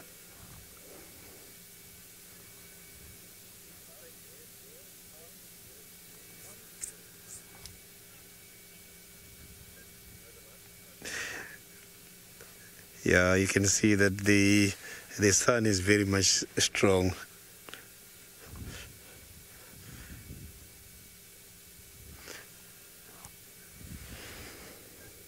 Yeah, the sun is very much strong because this Tingana is just very much relaxed under the shade, not even worried about going to the water hole. It's just about a minute away.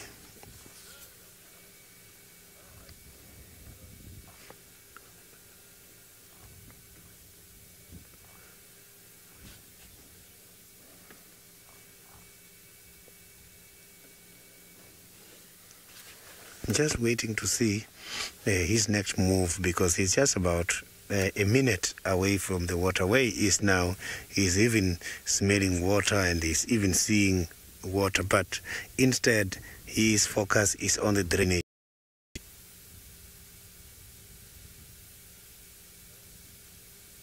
So the sun is still very much hot at the moment, so that is why his activities are not too much.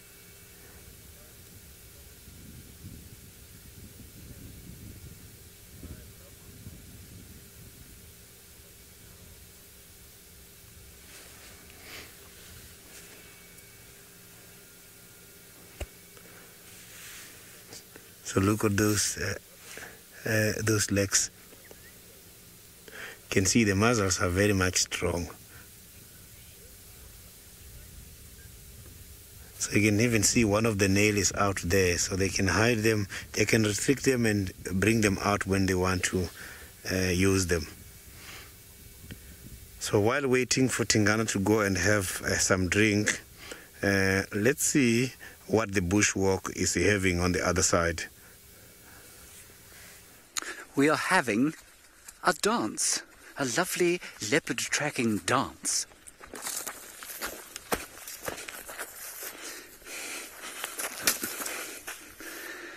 That is my temper flaring because we are very frustrated. We have got more tracks here. Do we have a leopard? No. No, we don't have a leopard. Do we have anything with a heartbeat? No, we have nothing with a heartbeat. Come, Fergus. Minimal emotional predators?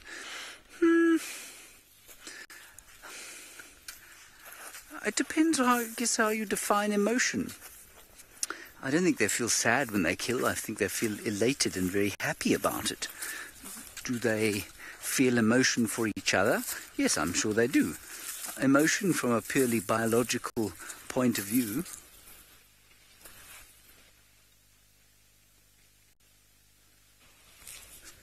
Don't worry. It was a bird. A green pigeon. Can you see it, Fergus? It's eating tambutai. While Fergus finds the green pigeon, I will go along with my emotion discussion. Emotion, of course, must have some form of evolutionary function. And so, for example, if a mother misses her child or feels longing for her child, that makes sure that the mother will look after the child and help for it to become an adult or become independent or feed it or whatever it needs.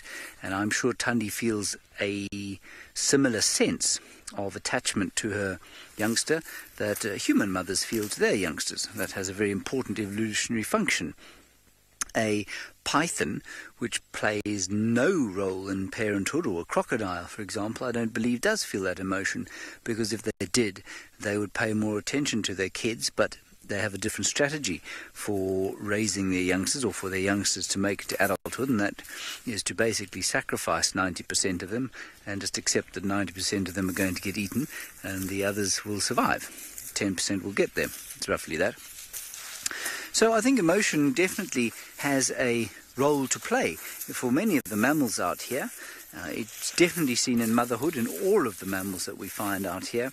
Is it seen? Well, I mean, I wonder what other kind of emotions they feel. They feel happy. Well, I suspect that when we look at things like the lions of the Mara, when they were killing last year, Fergus and I had a fairly, shall we say, bloody afternoon once when the lions of the Saltdik Pride killed, what was it, 8 wildebeest in the space of about half an hour. They didn't eat any of them. Now, they were feeling excited by the hunt. They weren't being driven by hunger necessarily, but that excitement for the hunt obviously has benefits to their, assuaging their hunger and filling them with nutrition. So that's an emotion, I suppose, the desire to hunt, that kind of elation they must feel for hunting, even though they don't need to eat. So yes, I think that the predators are emotional. Are they emotional in the way that we are? No, almost certainly not, because the suite of emotions that we feel are, or have evolved in us to help us survive the lives that we do, and those that have evolved in the leopards and the lions are there to help them live as they do. Herbie is just down here. Now, interestingly, I think if there is a predator out here who feels the emotion of loneliness, I think it's Hosana.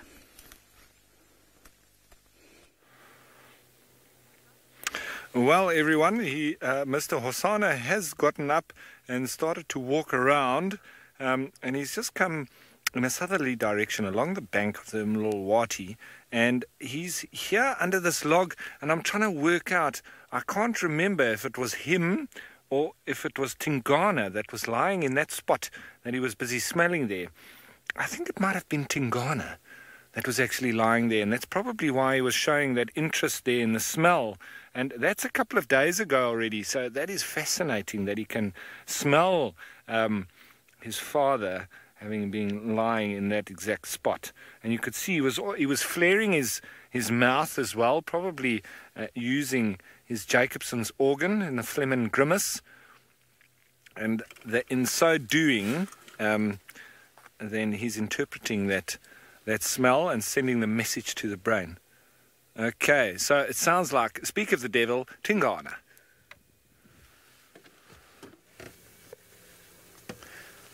Look at this beautiful cat trying to have some drink there. Not worried about anything. This is what I've been waiting for.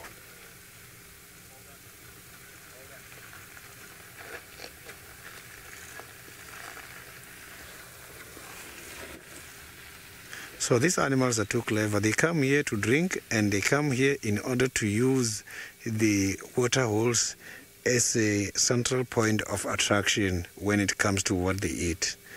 Some of the animals, they come and rest here. Predators rest here just to see who's going to come and they catch. It was very much thirsty. So if you can look at how this animal is drinking, it's giving you a sign that when you are driving around and come across a pothole, because this I have seen a lot of people doing. People, they experience punctures, and after fixing the punctures, they go to the nearest pothole and they wash their hands.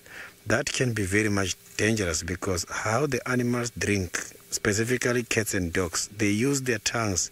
And if that animal has got a disease such as rabies, rabies is one of the diseases transmitted through the salivary glands, meaning that that water hole, the pothole you are using, might be contaminated. And if you've got some cuts on your skin, it's very easy for the skin to absorb problems. So you don't have to rely on these potholes on the road where the animals can be able to access for drinking purposes.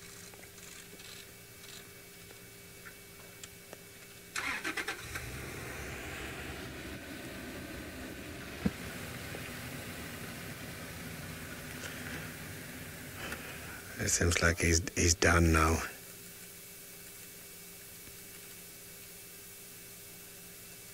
Let's see what he's thinking.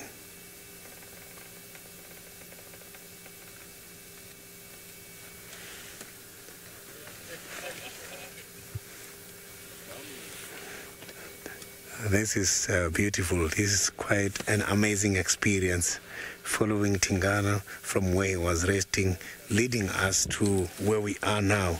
Let me just reverse and see if we can still see him again.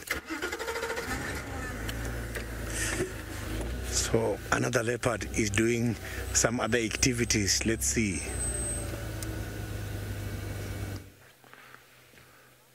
Well, we've just been able to reposition and get a little bit in front of Hosanna, and now we've got a beautiful view of him. He was walking directly towards us, so let's see if he continues doing so. I think he's interested in a little hunt, I would say. He's making those kind of movements. So let's just hope. Maybe we'll get lucky and we'll see him hunting something unsuspecting here as he makes his way in the Mulwati. That is always nonchalant. He's a little bit of like a hippie leopard, isn't he? Really just chilled out, not worried about much. And last night he actually walked through camp twice. We saw his tracks going through camp and then returning. And that was literally past the final control room, past the new staff quarters and back. So literally inside the premises. So he's entered into one gate and exited through another, and then entered in that one and exited through the one that he came in on. So he really is a relaxed cat around people, vehicles, all these foreign smells. Well, Megan, you should look at the tracks outside FC. And they probably walked all over there, but take a little walk towards the gate and you'll see them. They're outside there. And there's probably some that haven't been walked on between FC and the new staff quarters as well.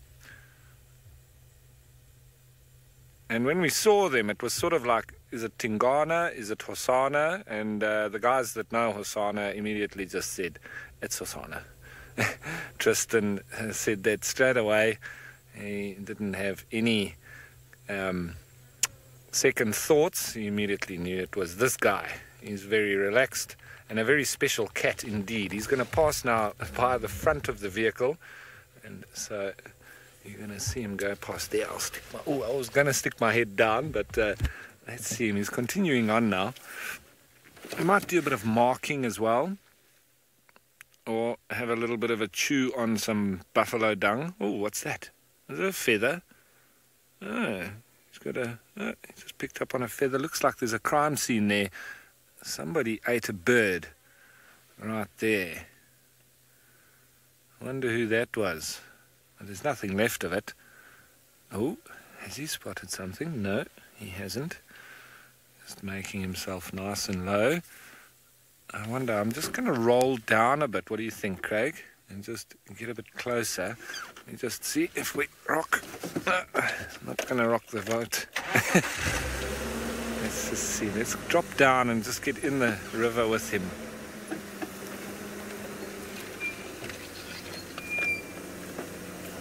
Now, Safari Cell, you want... No, I'm not going to come up too close, buddy.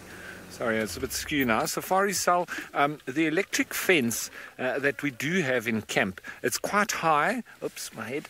So it's only for the elephants, to stop them from coming in. And the reason for that is that the elephants obviously come in and they're a little bit destructive. When they come into camp, they push trees over, and if they push the tree onto the roof of the building, it could break the building or it could smash one of the cars that is there.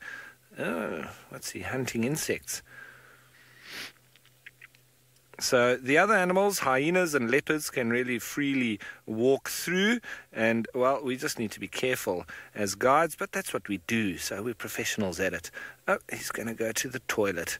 Okay, well, we'll give him some privacy for that and head you on over to James with a birdie. Moon and the starling sitting in a tree, Tandy has no want of me.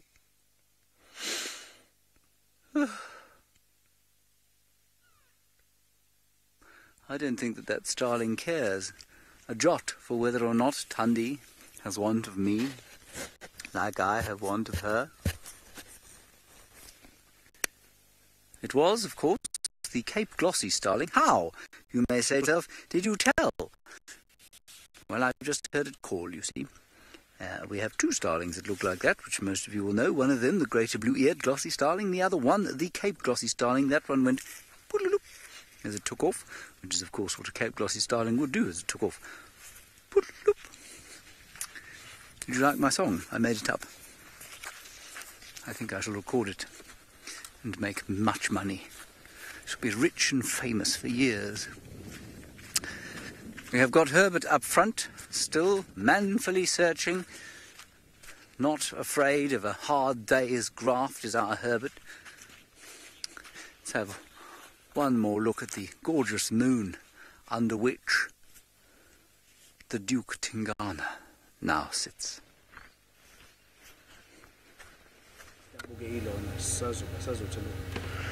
Yeah, now I can see that there's quite a lot of competitions here, too many cars. What I'm going to do is that I'm going to just hang on here a little bit to give them a chance a little bit, and then we will see Tingana again. So there's just some guests. They're just having a last part of the sighting, and then we are going to take over again and keep following my favorite cat here in Djuma Game Reserve.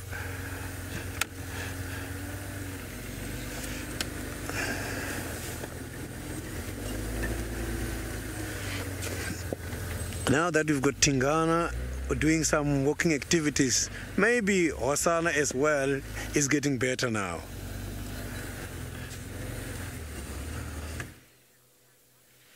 Well, he's finished with his toilet duties, and it was quite interesting because he sort of scratched open some sand, and we thought maybe he's going to conceal his toilet stuff, and well, he didn't conceal it, but he did open the soil for him to urinate, and then after that he defecated in another hole.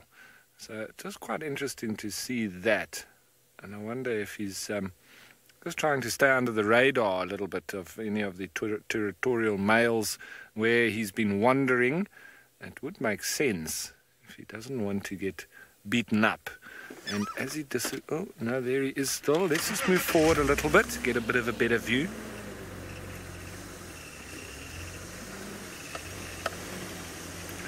Now, Sophia, it can work both ways, but I would definitely say that they're more likely to sleep on the ground, in fact. you know, we do get to see leopards up in the trees here quite regularly with kills and so on, but I would say that more so we find them sleeping on the ground, and so it's a little bit difficult to actually spot them, because once they lie in this grass they're literally invisible. When they're up in the trees it's quite easy to find them, and it's normally, not always, normally when they've got a kill that they go up in the tree. Or if they're evading predators. You know, we had Tandi the one day, she was up a tree literally because there were lions around. So she was up the tree, obviously trying to avoid them. Now we're just following up behind him here nicely. He's heading towards Twin Dams. But obviously just... Oh, let's stop there. I wonder if he spotted something. Just roll forward slowly. Okay, buddy, sorry. If a leopard ever does that, you always just stop. It's maybe he's just getting a little bit irritated with us following up behind him. So the leopards can sleep in trees, they can sleep on the ground, and sometimes they can even sleep up on a termite mound.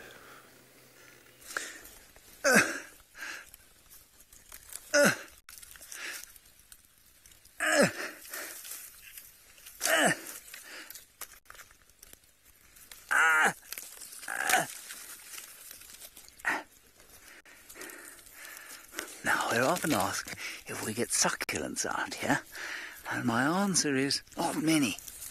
I stick to that, but here is one such succulent, and I don't know at all in any shape, way or form what it is, but it has got a beautiful red flower.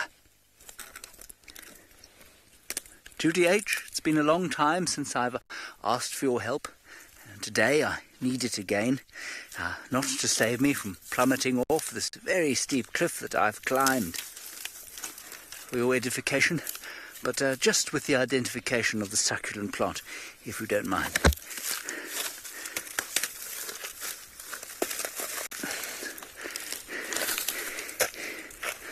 That was a trick, it wasn't really a big cliff. Okay, good. So really we don't find a lot of succulents, but this is one. It caught my eye. Wonder why it flowers in the winter time. It does seem a bit strict. Whoops.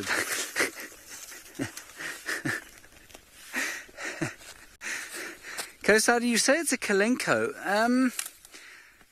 Yeah, it could be, I guess. We do get a number of kalenko species. I don't know any like this, but I could be entirely wrong. So, co-sider, I'm happy to go along with kalenko for now. Let's see if we can identify the species of kalenko. That is the genus, of course. So it could easily be a kalenko species, I suppose.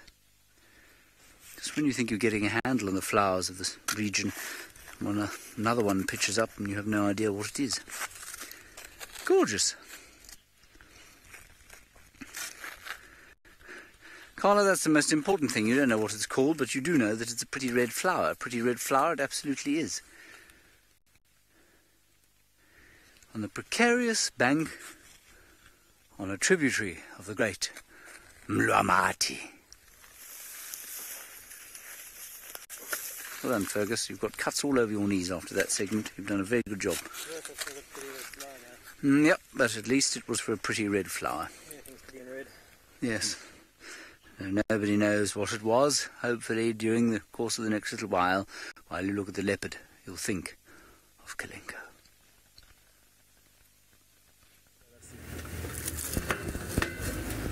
I am still after Tingana here. Tingana just missed a common daycare now. It seems like Tingana is doing some hunting activities here. It's just that he doesn't want to show, but maybe it just happened because coincidentally the daycare went towards where this Tingana was.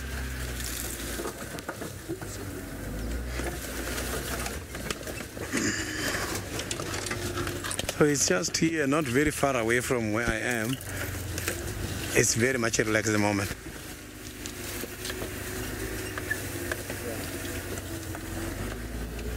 I didn't copy that question very well from Safari.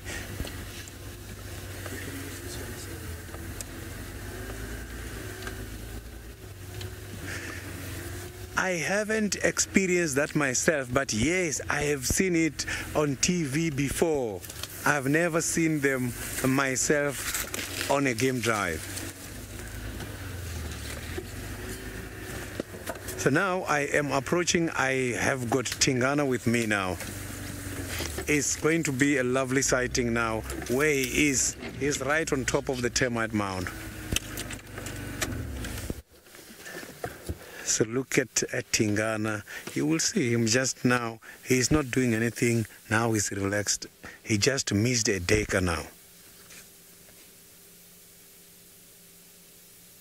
Look at that.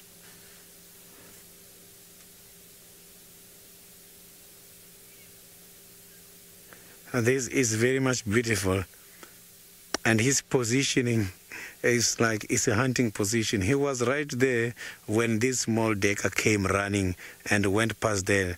When he realized something is coming, it was late already. So the decker managed to pass him at a distance of less than 5 meters away. It was too close. I thought he was going to catch there, but he did not realize something is coming.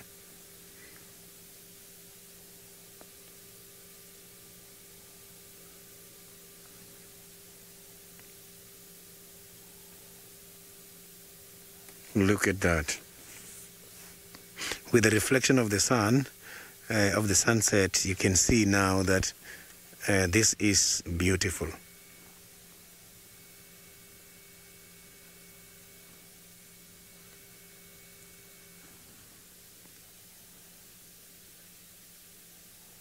Look at those eyes. So these animals can see very well. Now that is going to get dark. It doesn't mean because it's dark they are not going to see. They are still going to see.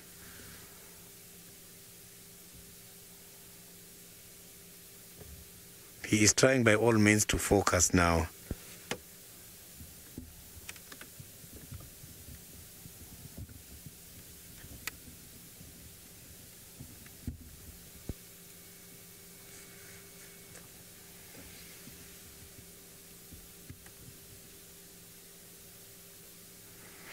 So, but by looking at the face, I can see that Tingana has been involved on a lot of things.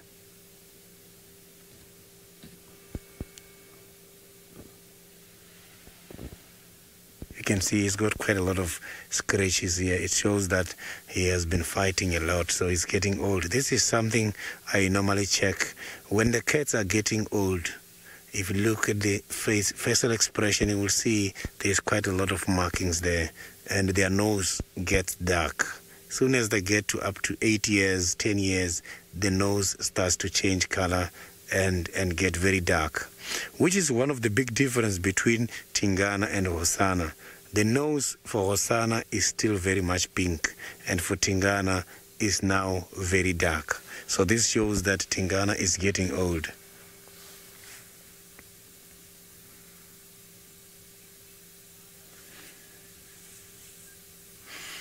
So now that Tingana is up and running, let's see the other leopards who are sleeping in the reserve today.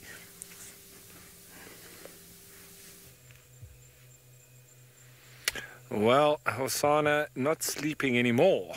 He has very obligingly put himself up on the bank of the Mlawati, and he is looking very regal and looking very powerful as well. I like the look of his shoulders, looking like they're filling out quite nicely, and he is everything a beautiful leopard. Magnificent, I would say. The true epitome of Africa. Wow. Stunning, eh? You can see that golden light just starting in the background there. And yes, I hear that Sydney's talking about the pink nose. Look at that. You can see it nice and clearly now. Not much black in it. And I hear that, I think it was said that Tamba's nose is also very pink. Quite interesting. Spotted something behind us now. He's definitely on the prowl, everyone. He's really been looking Yeah, he spotted something, I think.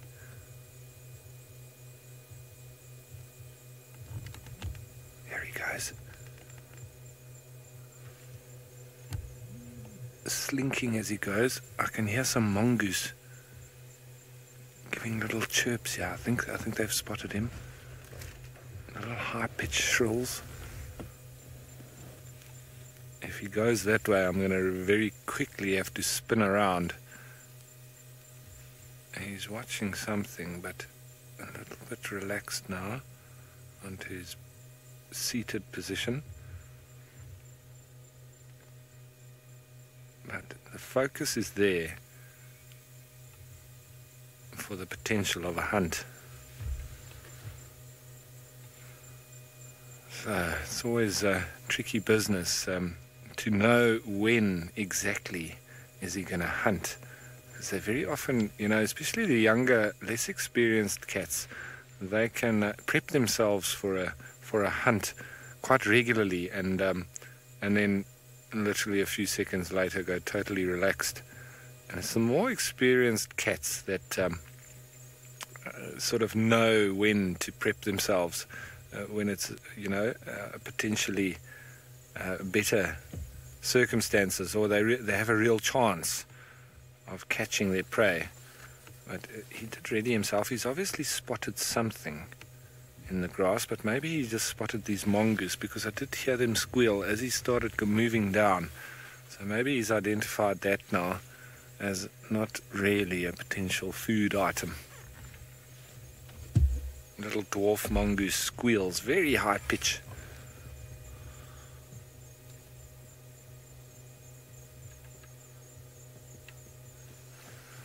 Now, Justin, here in the Sabi Sands, the leopard's territories are rather small, because there is quite a high concentration of leopards here. So if I have to look at Tingana's territory, you know, it's probably quite a general size in the greater Sabi Sands, and I'm just thinking of how to relate it in size to something, because it's pretty much less. It's probably about half of this traverse, and so I would put that at probably around about 500 hectares. But in square kilometers and all of that, you know, you'd have to do the maths. But I would say that that's probably a general size for a real territorial male. But he's got on the one side where Hukamuri is coming in, and on the other, to the western side, that's where Hukamuri has been coming in. And so I don't think that he really defends that side of things. And now he's decided to start slinking through. I wonder if there is something really on the go here. I'm going to have to spin around if this happens, because I hope he gives me a chance. Now this is going to be directly behind us, folks. I really don't know what it is that he spotted. He's really going slowly. It's now going to be right behind the vehicle. And that's always Murphy's Law. He's spotted something directly behind us. Even if I just spin sideways. Look, he's stalking something. I don't quite know what. Let's just see how long you can keep that picture there. Okay, folks, I just need to try and quickly spin around, so I'm going to do that, and then let's see what he spotted. He's slinking, and we might do an action broadcast here, folks. I don't know what he's after, but let me just spin around so that we can follow him if we need to. Otherwise, we might lose him, but it's really a tight space, so sorry for the backward and forward. Get there quick.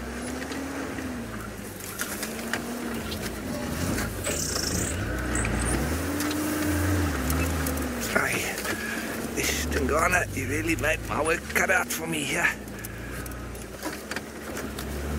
That's a 1,000,000-point turn. I'm not really getting out of the sand. Here we go. Okay, he's going up, guys. He's going, Megan. Let's go for it.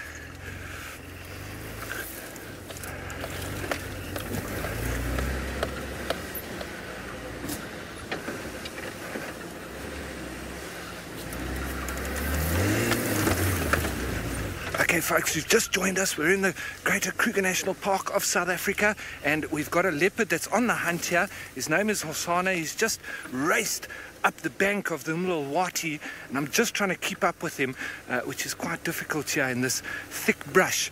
But he's definitely on the hunt of something, and I just need to negotiate these thick bushes here and try to relocate him as well, because he really raced off. And now where's he gone? Let's quickly go through here.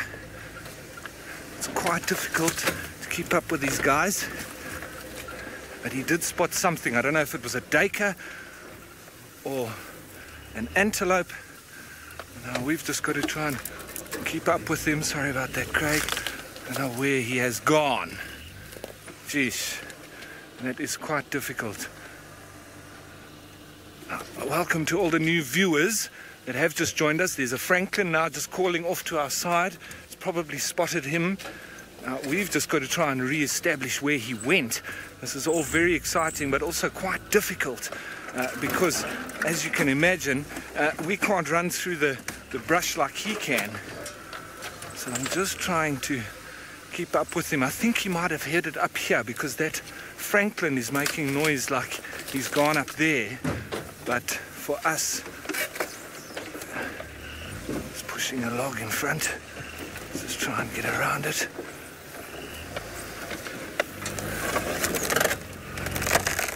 Get over it there. Sorry guys, there's just a few branches, but we'll get through. And let's just try and come through here. I've lost him now, so I don't know where he has actually gone. Though it was so fast, he just disappeared from us, and we had to turn around.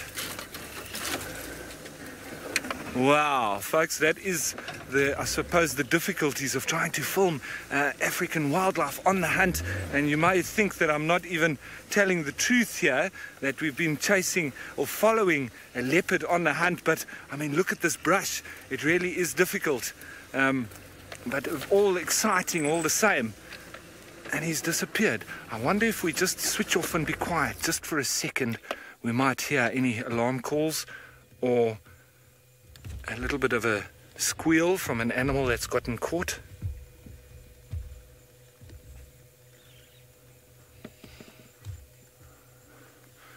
Veronica, absolutely right. It is crazy driving in here. I obviously also don't want to damage too much vegetation and the vehicle, and at the same time try and keep up with the animal that's running just through the thickets. So, I mean, we can't drive through trees. We can't. We have to go around them, and we have to look for little gaps as well. And it's also very heavy 4x4 country. So this animal has now disappeared, like a ghost. I wonder if he caught it. Well, the suspense is tangible, and I think we're just going to have to say goodbye to all the viewers that have joined us, and I'm going to have to now slowly try and rediscover where this leopard called Hosana has disappeared to, because he really went off very quickly on the hunt, but we've lost him. We've lost him in the thickets, and I can't hear any noises of a dying animal or any alarm calls. There was one little Franklin that was doing a little bit of it, so that he would have spotted him, but which direction he went after that, it's anybody's guess. So it's going to be a bit of a search party now. We're going to have to try and relocate him. So thanks for joining us anyway, and well, we'll just have to try again, and we'll try and find where he is. Hopefully he has caught something, but nonetheless it's leopard country, and that's the beauty of the wilderness. So thanks folks, and goodbye for now.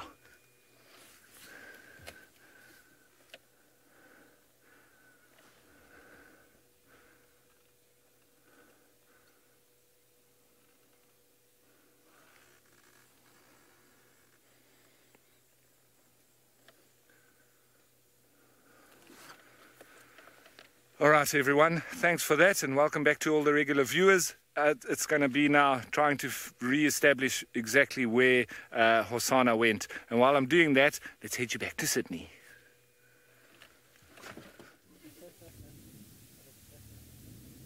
Tingana is doing some interesting things here. I just got here now to the better position, and he did not even and he did not even spend a second. He just decided to turn and look other way. So it's got a sun problem. So my apologies. Yes, I'm just listening. Okay.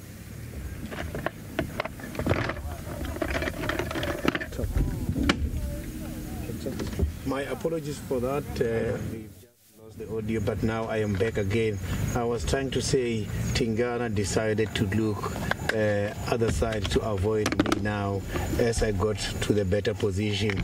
So it's still very much relaxed on top of the termite mound, not worried about anything, but the sign I've seen so far is that Tingana is up to something. So he might do some of the hunting activities maybe tonight or tomorrow morning.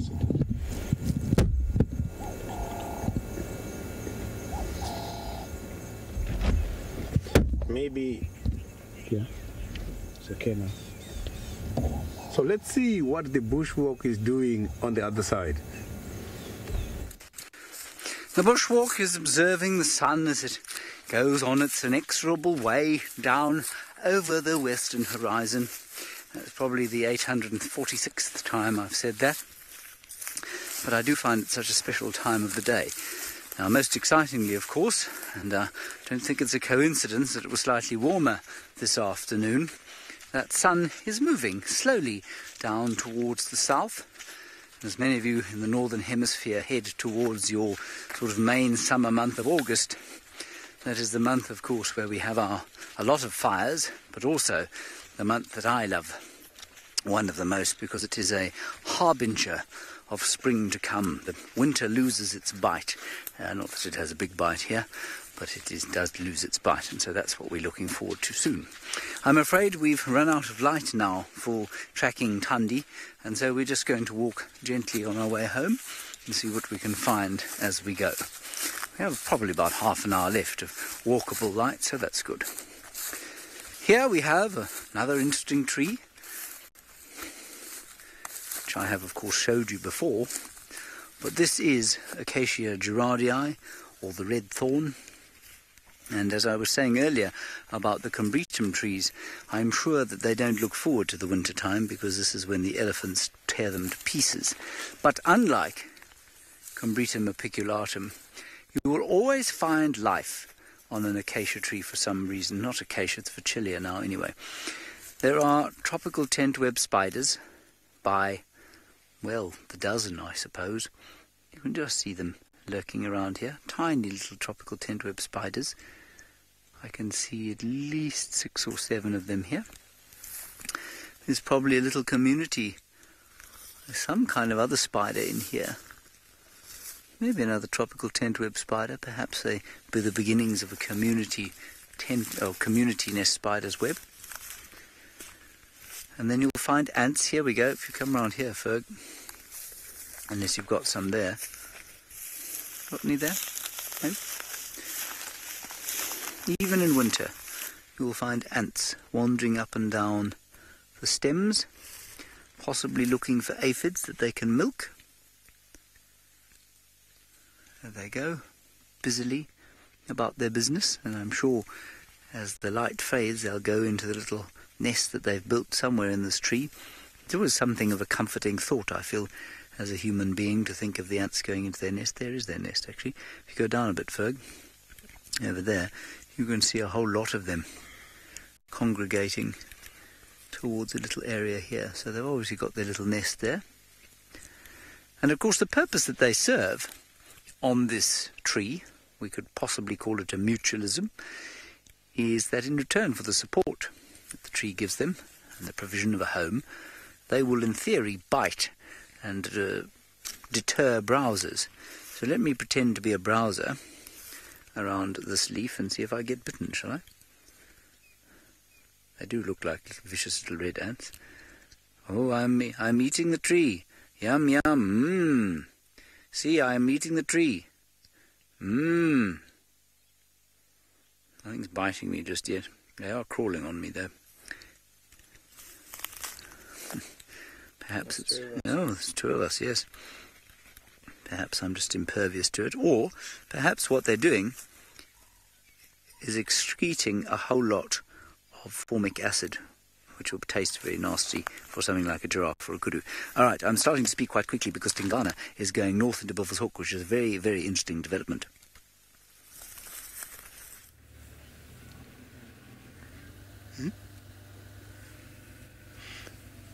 Tingana is trying to demarcate his territory now on his way to Buffelshoek.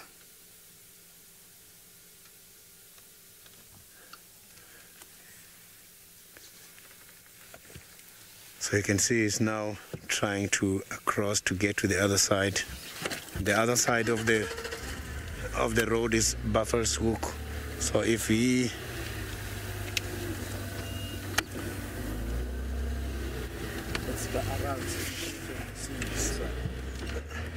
So I just want to go around and see if we can have a better sighting. As I can see, he's coming towards this direction now.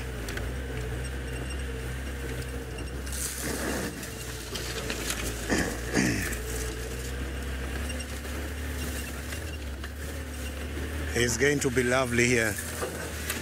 You can see this is a fire break, nice and clear. So we are going to have a very good sighting now.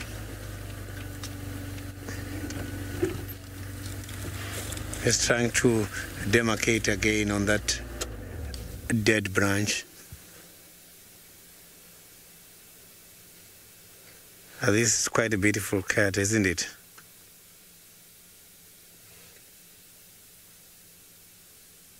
So now by looking at the bellies, I can see that the bellies still have got a little bit of food. It's not like it's very much hungry now.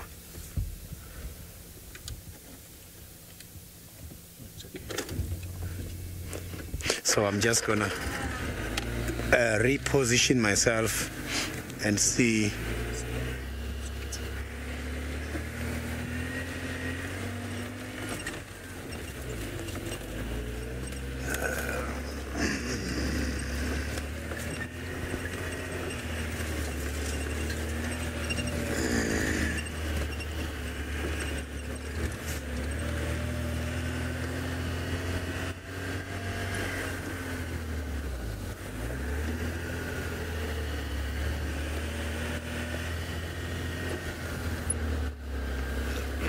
This is beautiful.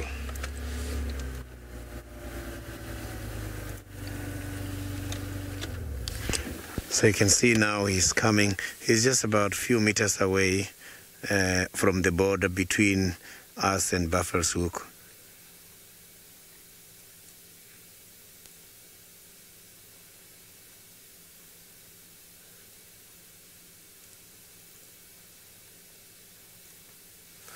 So this is beautiful. So these cats, if you look at how they walk very silently. They don't make any noise. So that is why the leopards can be so very successful when it comes to their hunting activities, because they can always make sure that the legs are not touching any of the branches. So they can be able to select and they can walk smoothly.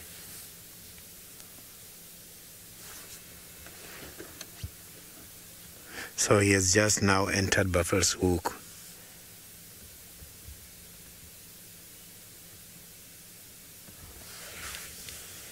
So this is going to make it very difficult for me to see him now. I'm just going to pull forward and see if I can see him nicely again, just here in front of me.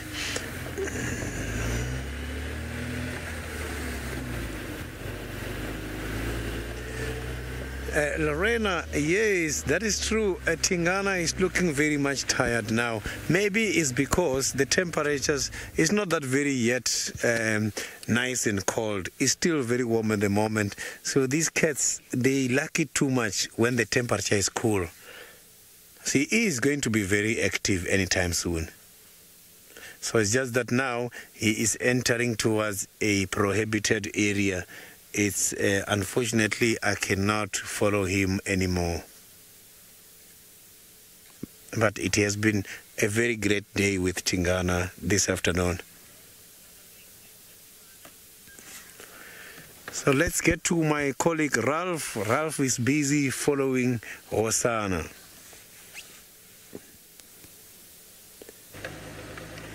Well, I'm trying my best to follow Osana, but he's doing a good job of throwing us off the chase. And so what we've done is I've come back upstream again to where we first found him, and I'm slowly going to go down again and just see if we can't find him somewhere along the bank, because unfortunately with him running into the thicket like that, we're not able to follow quick enough before he had disappeared. So we're just doing a natural loop and just see if we can pick up again.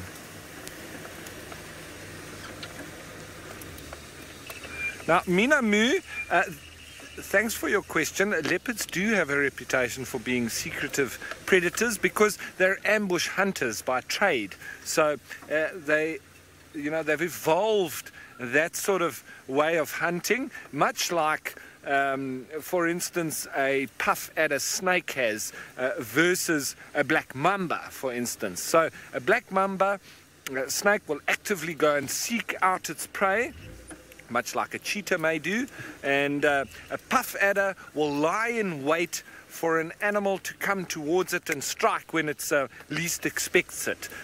So you know, I'm likening it to a puff adder, although a leopard won't just sit and wait completely. It will move around slowly in the thickets, but it's not a real chaser of a predator like a cheetah is. And I would put lions sort of halfway in between cheetahs and leopards, where they are a bit of ambush hunters, and they also are sort of medium chasers as well. Not anything close to what a cheetah does, but if you see what I mean there. And with the lions, obviously, they also then have the advantage of a team. So a real ambush hunter, the leopard is, and so secretive it needs to be, just really lying in wait for animals to walk on their game paths, to come for a drink, and Hosanna has been doing that to perfection over the last little while.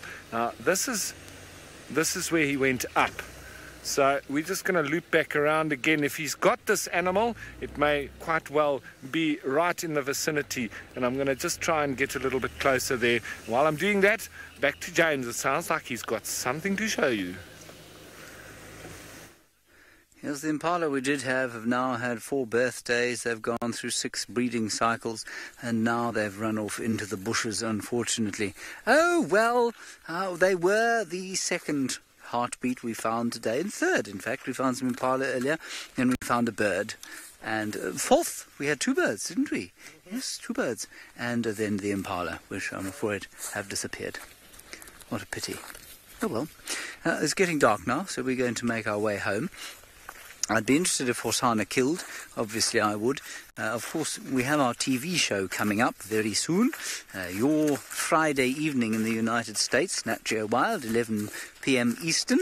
Depending on where you happen to be in the United States, you can work out that. If you do not live in the United States, you can just watch it on YouTube, of course. And we will be going live. We're doing rehearsal tomorrow morning, so there won't be a show tomorrow morning, but for an hour between 6 o'clock and 7 o'clock, that is not Eastern Standard Time, 6 o'clock and 7 o'clock Central African Time. And then for 5 weeks from Saturday, we will go live at 11 p.m. Eastern Time in the US for 2 hours. 1 online and 1 on TV. It is called SafariLive. The Gauntlet.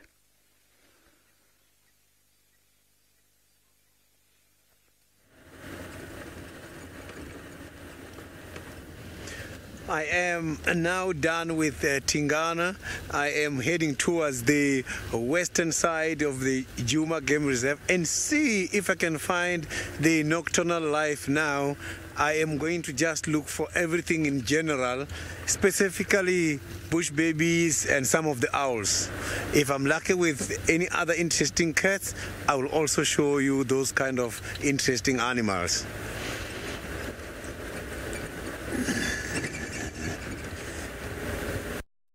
I'm just to let all the animals that are relax now.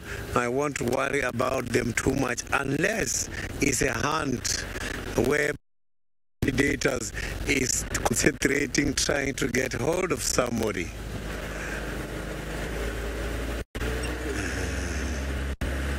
So it's getting very cool now.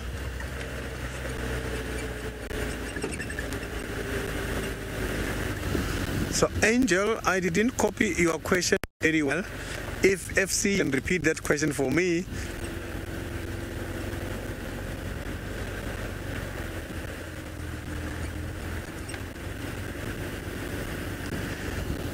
Angel, unfortunately, there are areas whereby we can go and areas where we are restricted. Yes, the fences has been taken down between us and the neighboring reserves just to give the animals free access roaming, but the same rules, transverse rules, applies.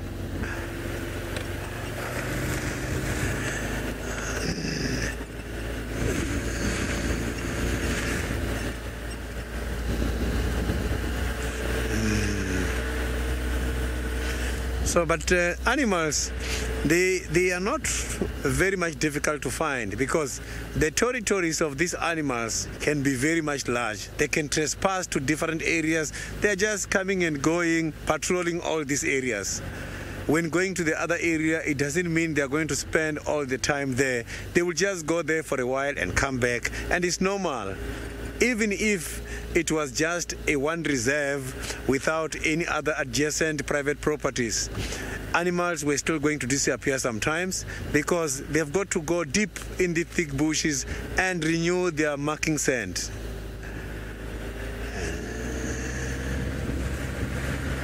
And some of those animals which are not territorial as well, when some of the dams becomes dry, they've got to go and drink somewhere else. So now let's go to Ralph and see how the infrared by Ralph is doing.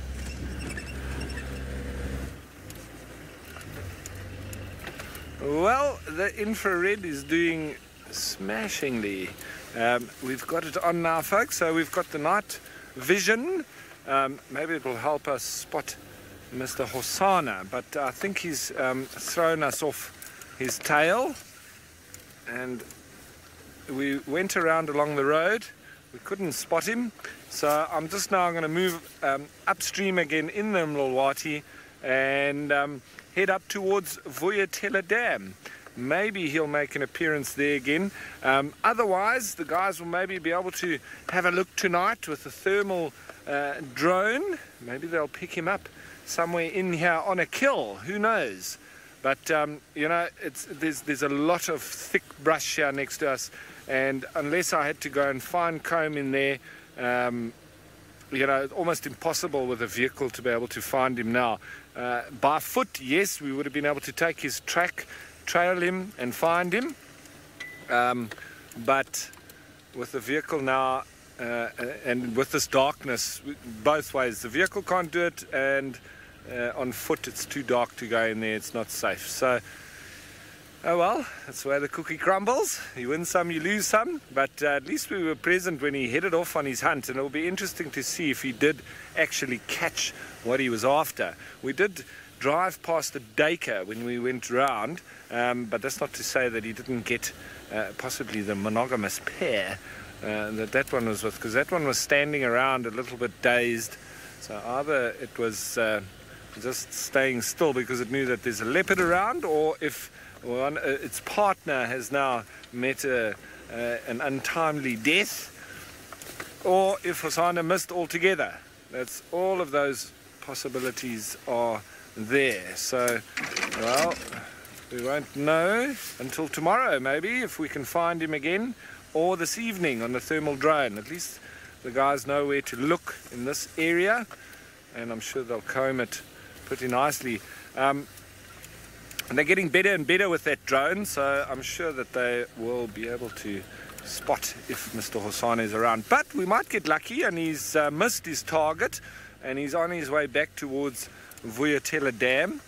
So we'll just drive here slowly through the Mlolwati, and I think we can put on our lights now. I'll also get my spotlight out. and then that'll just help us with all the lights possible. And once we then identify something in the brush, we can then switch them off and go over onto the infrared camera.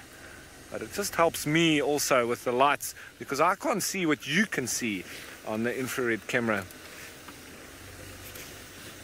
Now, Mr. Nom, you say that you hope Hosana goes back to the dam cam. I'm sure he will, whether it's now or tomorrow. The possibility is also there that he maybe goes to Twin Dams and then goes up to Chitwa. I hear that's what he also used to do quite regularly.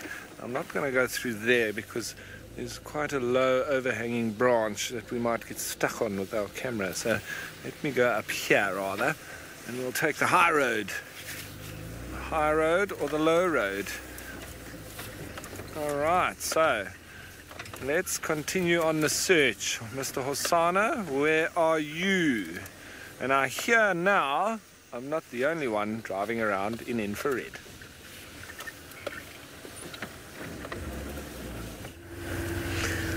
I am now on Mvubu Road. Mvubu Road is one of the roads in the middle of the reserve. I am just trying here to see if I can pick up any of the interesting animals. Mvubu is a name of the hippopotamus. Mvubu Road is like hippopotamus road. So I am not hoping to see the hippopotamus here because this Mvubu Road is far away from the dams. So I'm just hoping to see any other interesting animal or interesting insects.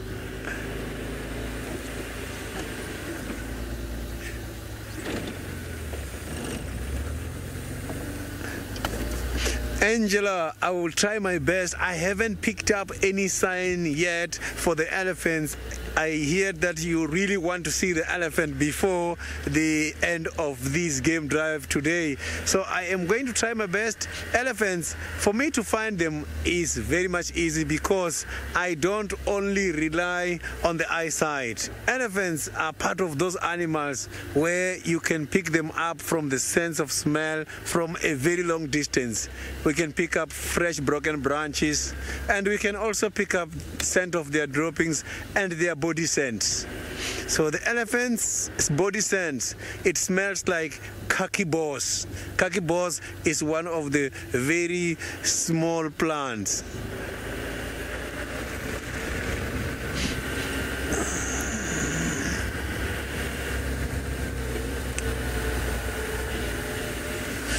Here I'm just seeing some old elephants evidence. They are not very fresh. They have been here, maybe they've been here 2 days, 3 days ago.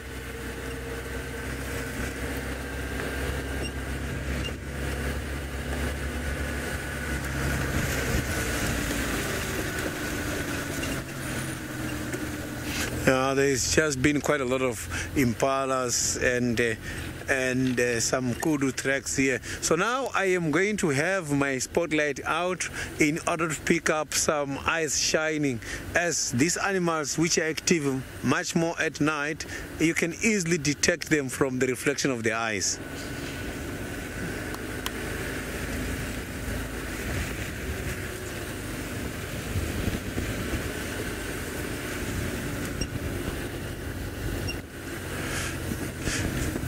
There is even some of the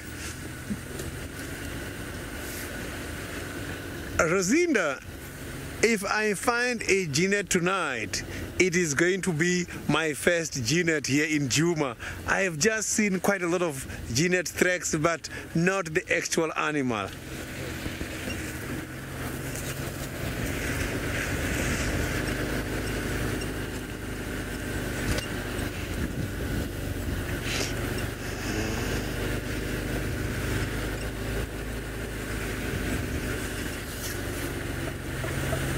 I am not alone tonight looking for these animals. Ralph, my colleague, is also out looking for some interesting things for you.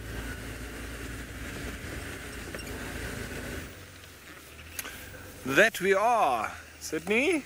We've got some bats flying around once again, and I'm still surprised that they're here. This is very early for them to be back. But I think Mr. Hosana has thoroughly thrown us off the trail. He's gone. So I'm just looping around. Now, Alec, we don't have marsupials in Africa, no. I believe that's only in Australia. And so, no, we don't have kangaroos. We do have something that looks very much like a little miniature kangaroo, and that's a spring hare.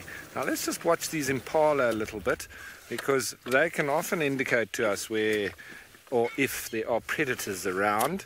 So I'll just turn my lights off. There we go.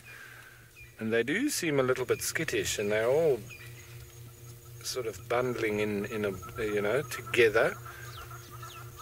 No, not so skittish. Heads down, feeding. Maybe they were just a little bit alert because I was coming onto the scene. They seem to be looking up in that direction up there. I might go and have a look where those spur fowl are making a bit of a racket. That's where they seem to be looking. You know, Hosana could have zigzagged through the riverbed. He could be anywhere now. He might even be over on that side. Who knows? But these impalas seem to have... Oh. I'm just listening. It did sound like off in the distance some alarm calls. Up towards quarantine, almost directly behind these impala, but far away. Seems to have gone quiet now.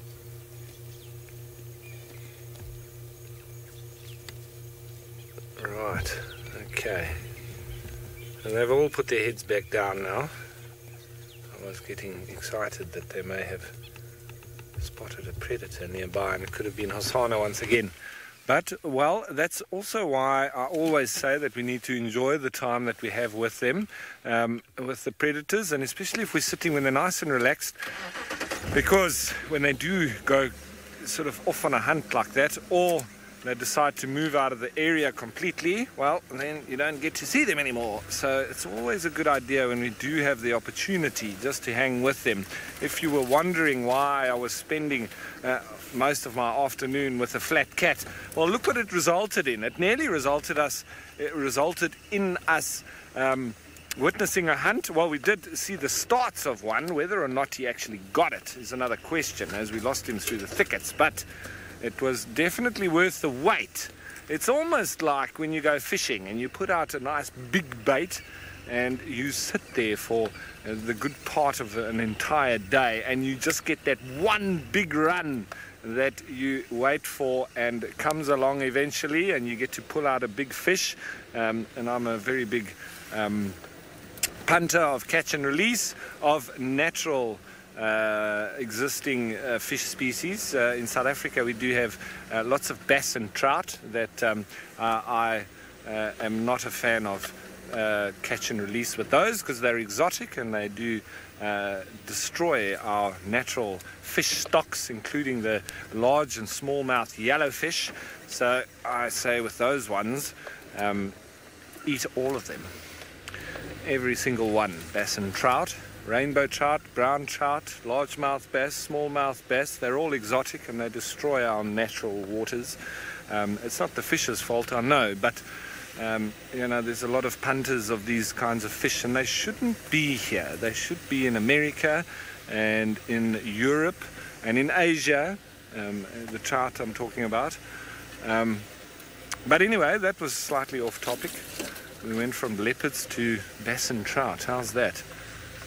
Anyway, I don't see any leopards around here for now. Okay, so it's all spotting now. Let's see what we can find. The night shift has begun, and the night animals are going to start being on the prowl. And let's head you on over to Sydney and see if he's found any prowling eyes.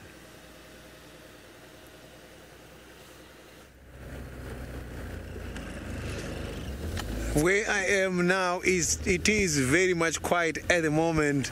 I have been looking around to try and see if I can find some owls and some of the mammals, but it's still very much quiet. Maybe this area where I am heading to now, I might be lucky and see something. I'm just now heading towards the quarantine area where Ralph just picked up an alarm call. Maybe we're gonna be lucky in that area and see something.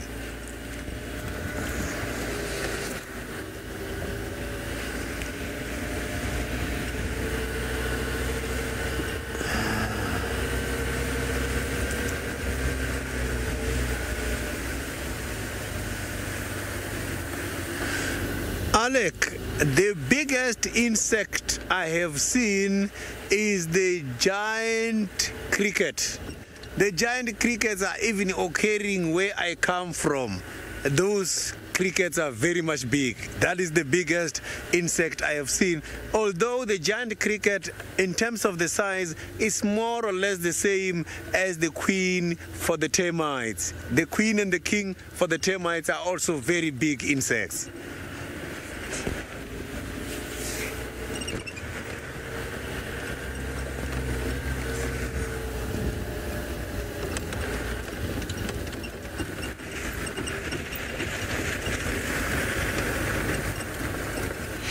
No, it's no bush babies. The smallest insect I have seen, let me think about it, because I have seen quite a lot of small insects.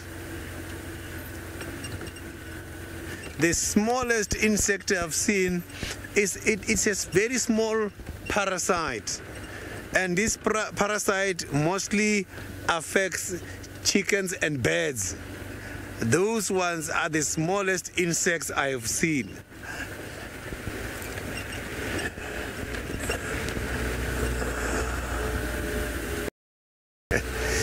So those kind of insects, they are very much brown and very much small, and they can be very much fast. It's just that I have forgotten the name specifically of that insect. So I grew up seeing them a lot.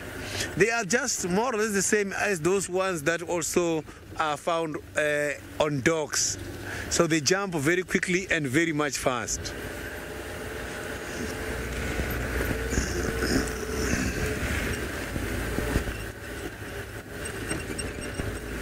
So now I have approached the quarantine area. It's just that I'm not too sure where Ralph picked up an alarm call earlier on. I will be checking around this whole quarantine area here to try and see what is it the animals were complaining about.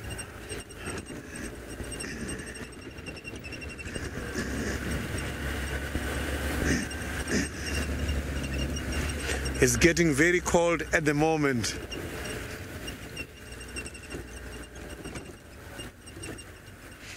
So let's see how Ralph Spotlights is doing.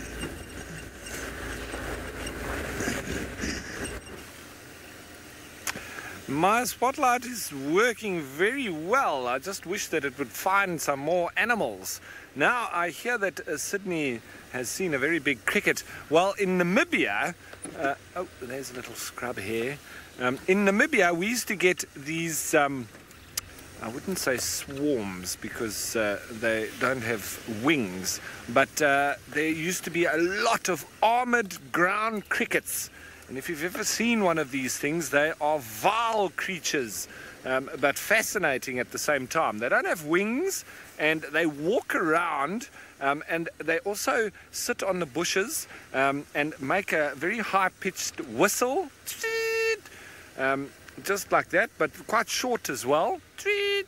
And if you pick them up, they've got these spikes on them. Not that it would hurt your fingers or anything, but it's really like an armor, like a medieval sort of soldier or guard.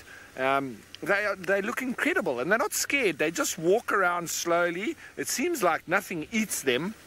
And one day I picked one up to show some of my tourists, visitors and guests that were with us, and I'd never done it before, and I'd just seen them walking around and nothing really touching them, and I wondered why, and I got a nasty surprise when I realized why, because I picked one up, and it urinated like this spout, and it stank. So I was then the laughing stock for the day, and obviously being out in the desert, I couldn't really wash my hands with the water because I might have dehydrated. So I was quite stinky for the rest of the afternoon, and all the tourists probably thought that I was quite a fool, but I was. Anyway, so after that I never picked him up again, and I always dared somebody to go and pick it up. But that's not the biggest insect. Well, it's quite almost the fattest insect that I have seen, an armored ground cricket. You need to go and have a look at one of those. But I would think that the largest insect I've seen is something like a stick insect, because I've seen a stick insect probably about 2 feet long in the Okavango Delta. So I would have to put my thoughts in that. And stick insects also, if you touch them too much, you shouldn't actually touch them too much because they'll drop their legs. So much like a lizard drops its tail, a stick insect drops its legs, but they do grow them back. So that, oh, there's a nightjar in the road. Let's just see, he's flying up and down, catching little insects. I'll just stop quite a way off because, as I turn it off, there we go. There he is. It's probably a fiery-necked nightjar. Oh, looks like he got an insect. Off he goes. It might come back to where he was. Let's just see. No. Off he goes. Oh, so the night animals are really starting to show themselves. I'll send you from a fiery-necked nightjar to one of those pesky hyenas.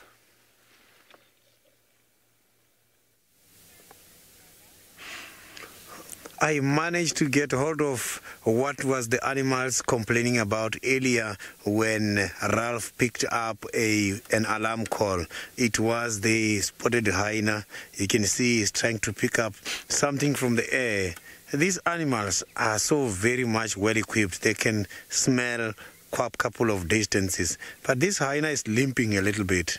I can see that the left hind leg is having some problems. This is not how they work. So this is one of the very popular scavengers, but they rarely conduct their hunting activities. So these animals, they don't catch their prey from as a team like how the lion does. They make the prey tired by chasing long distances, which can go up to 4 or 5 kilometers. So the lions, they group together and attack. So hyenas don't really attack, they chase these animals. So now I'm just going to pull forward and see if we can see that hyena again from a better angle.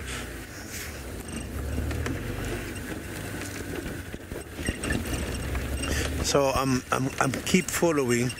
I came from that direction. I am very sure that side there is nothing serious he's up to.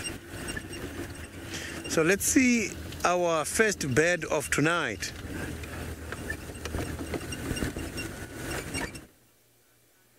Well, there we go, everyone. We're really catching all the little night critters, from a fiery-necked nightjar to a hyena.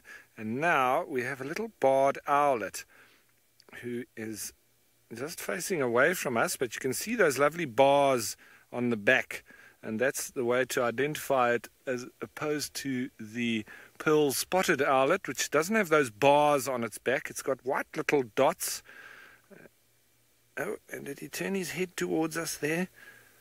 It looked like he might have for a second, but he's definitely on the hunt, and we've seen them quite a lot during the day, but not that much during the evening hours. Well, me anyway, I speak for myself.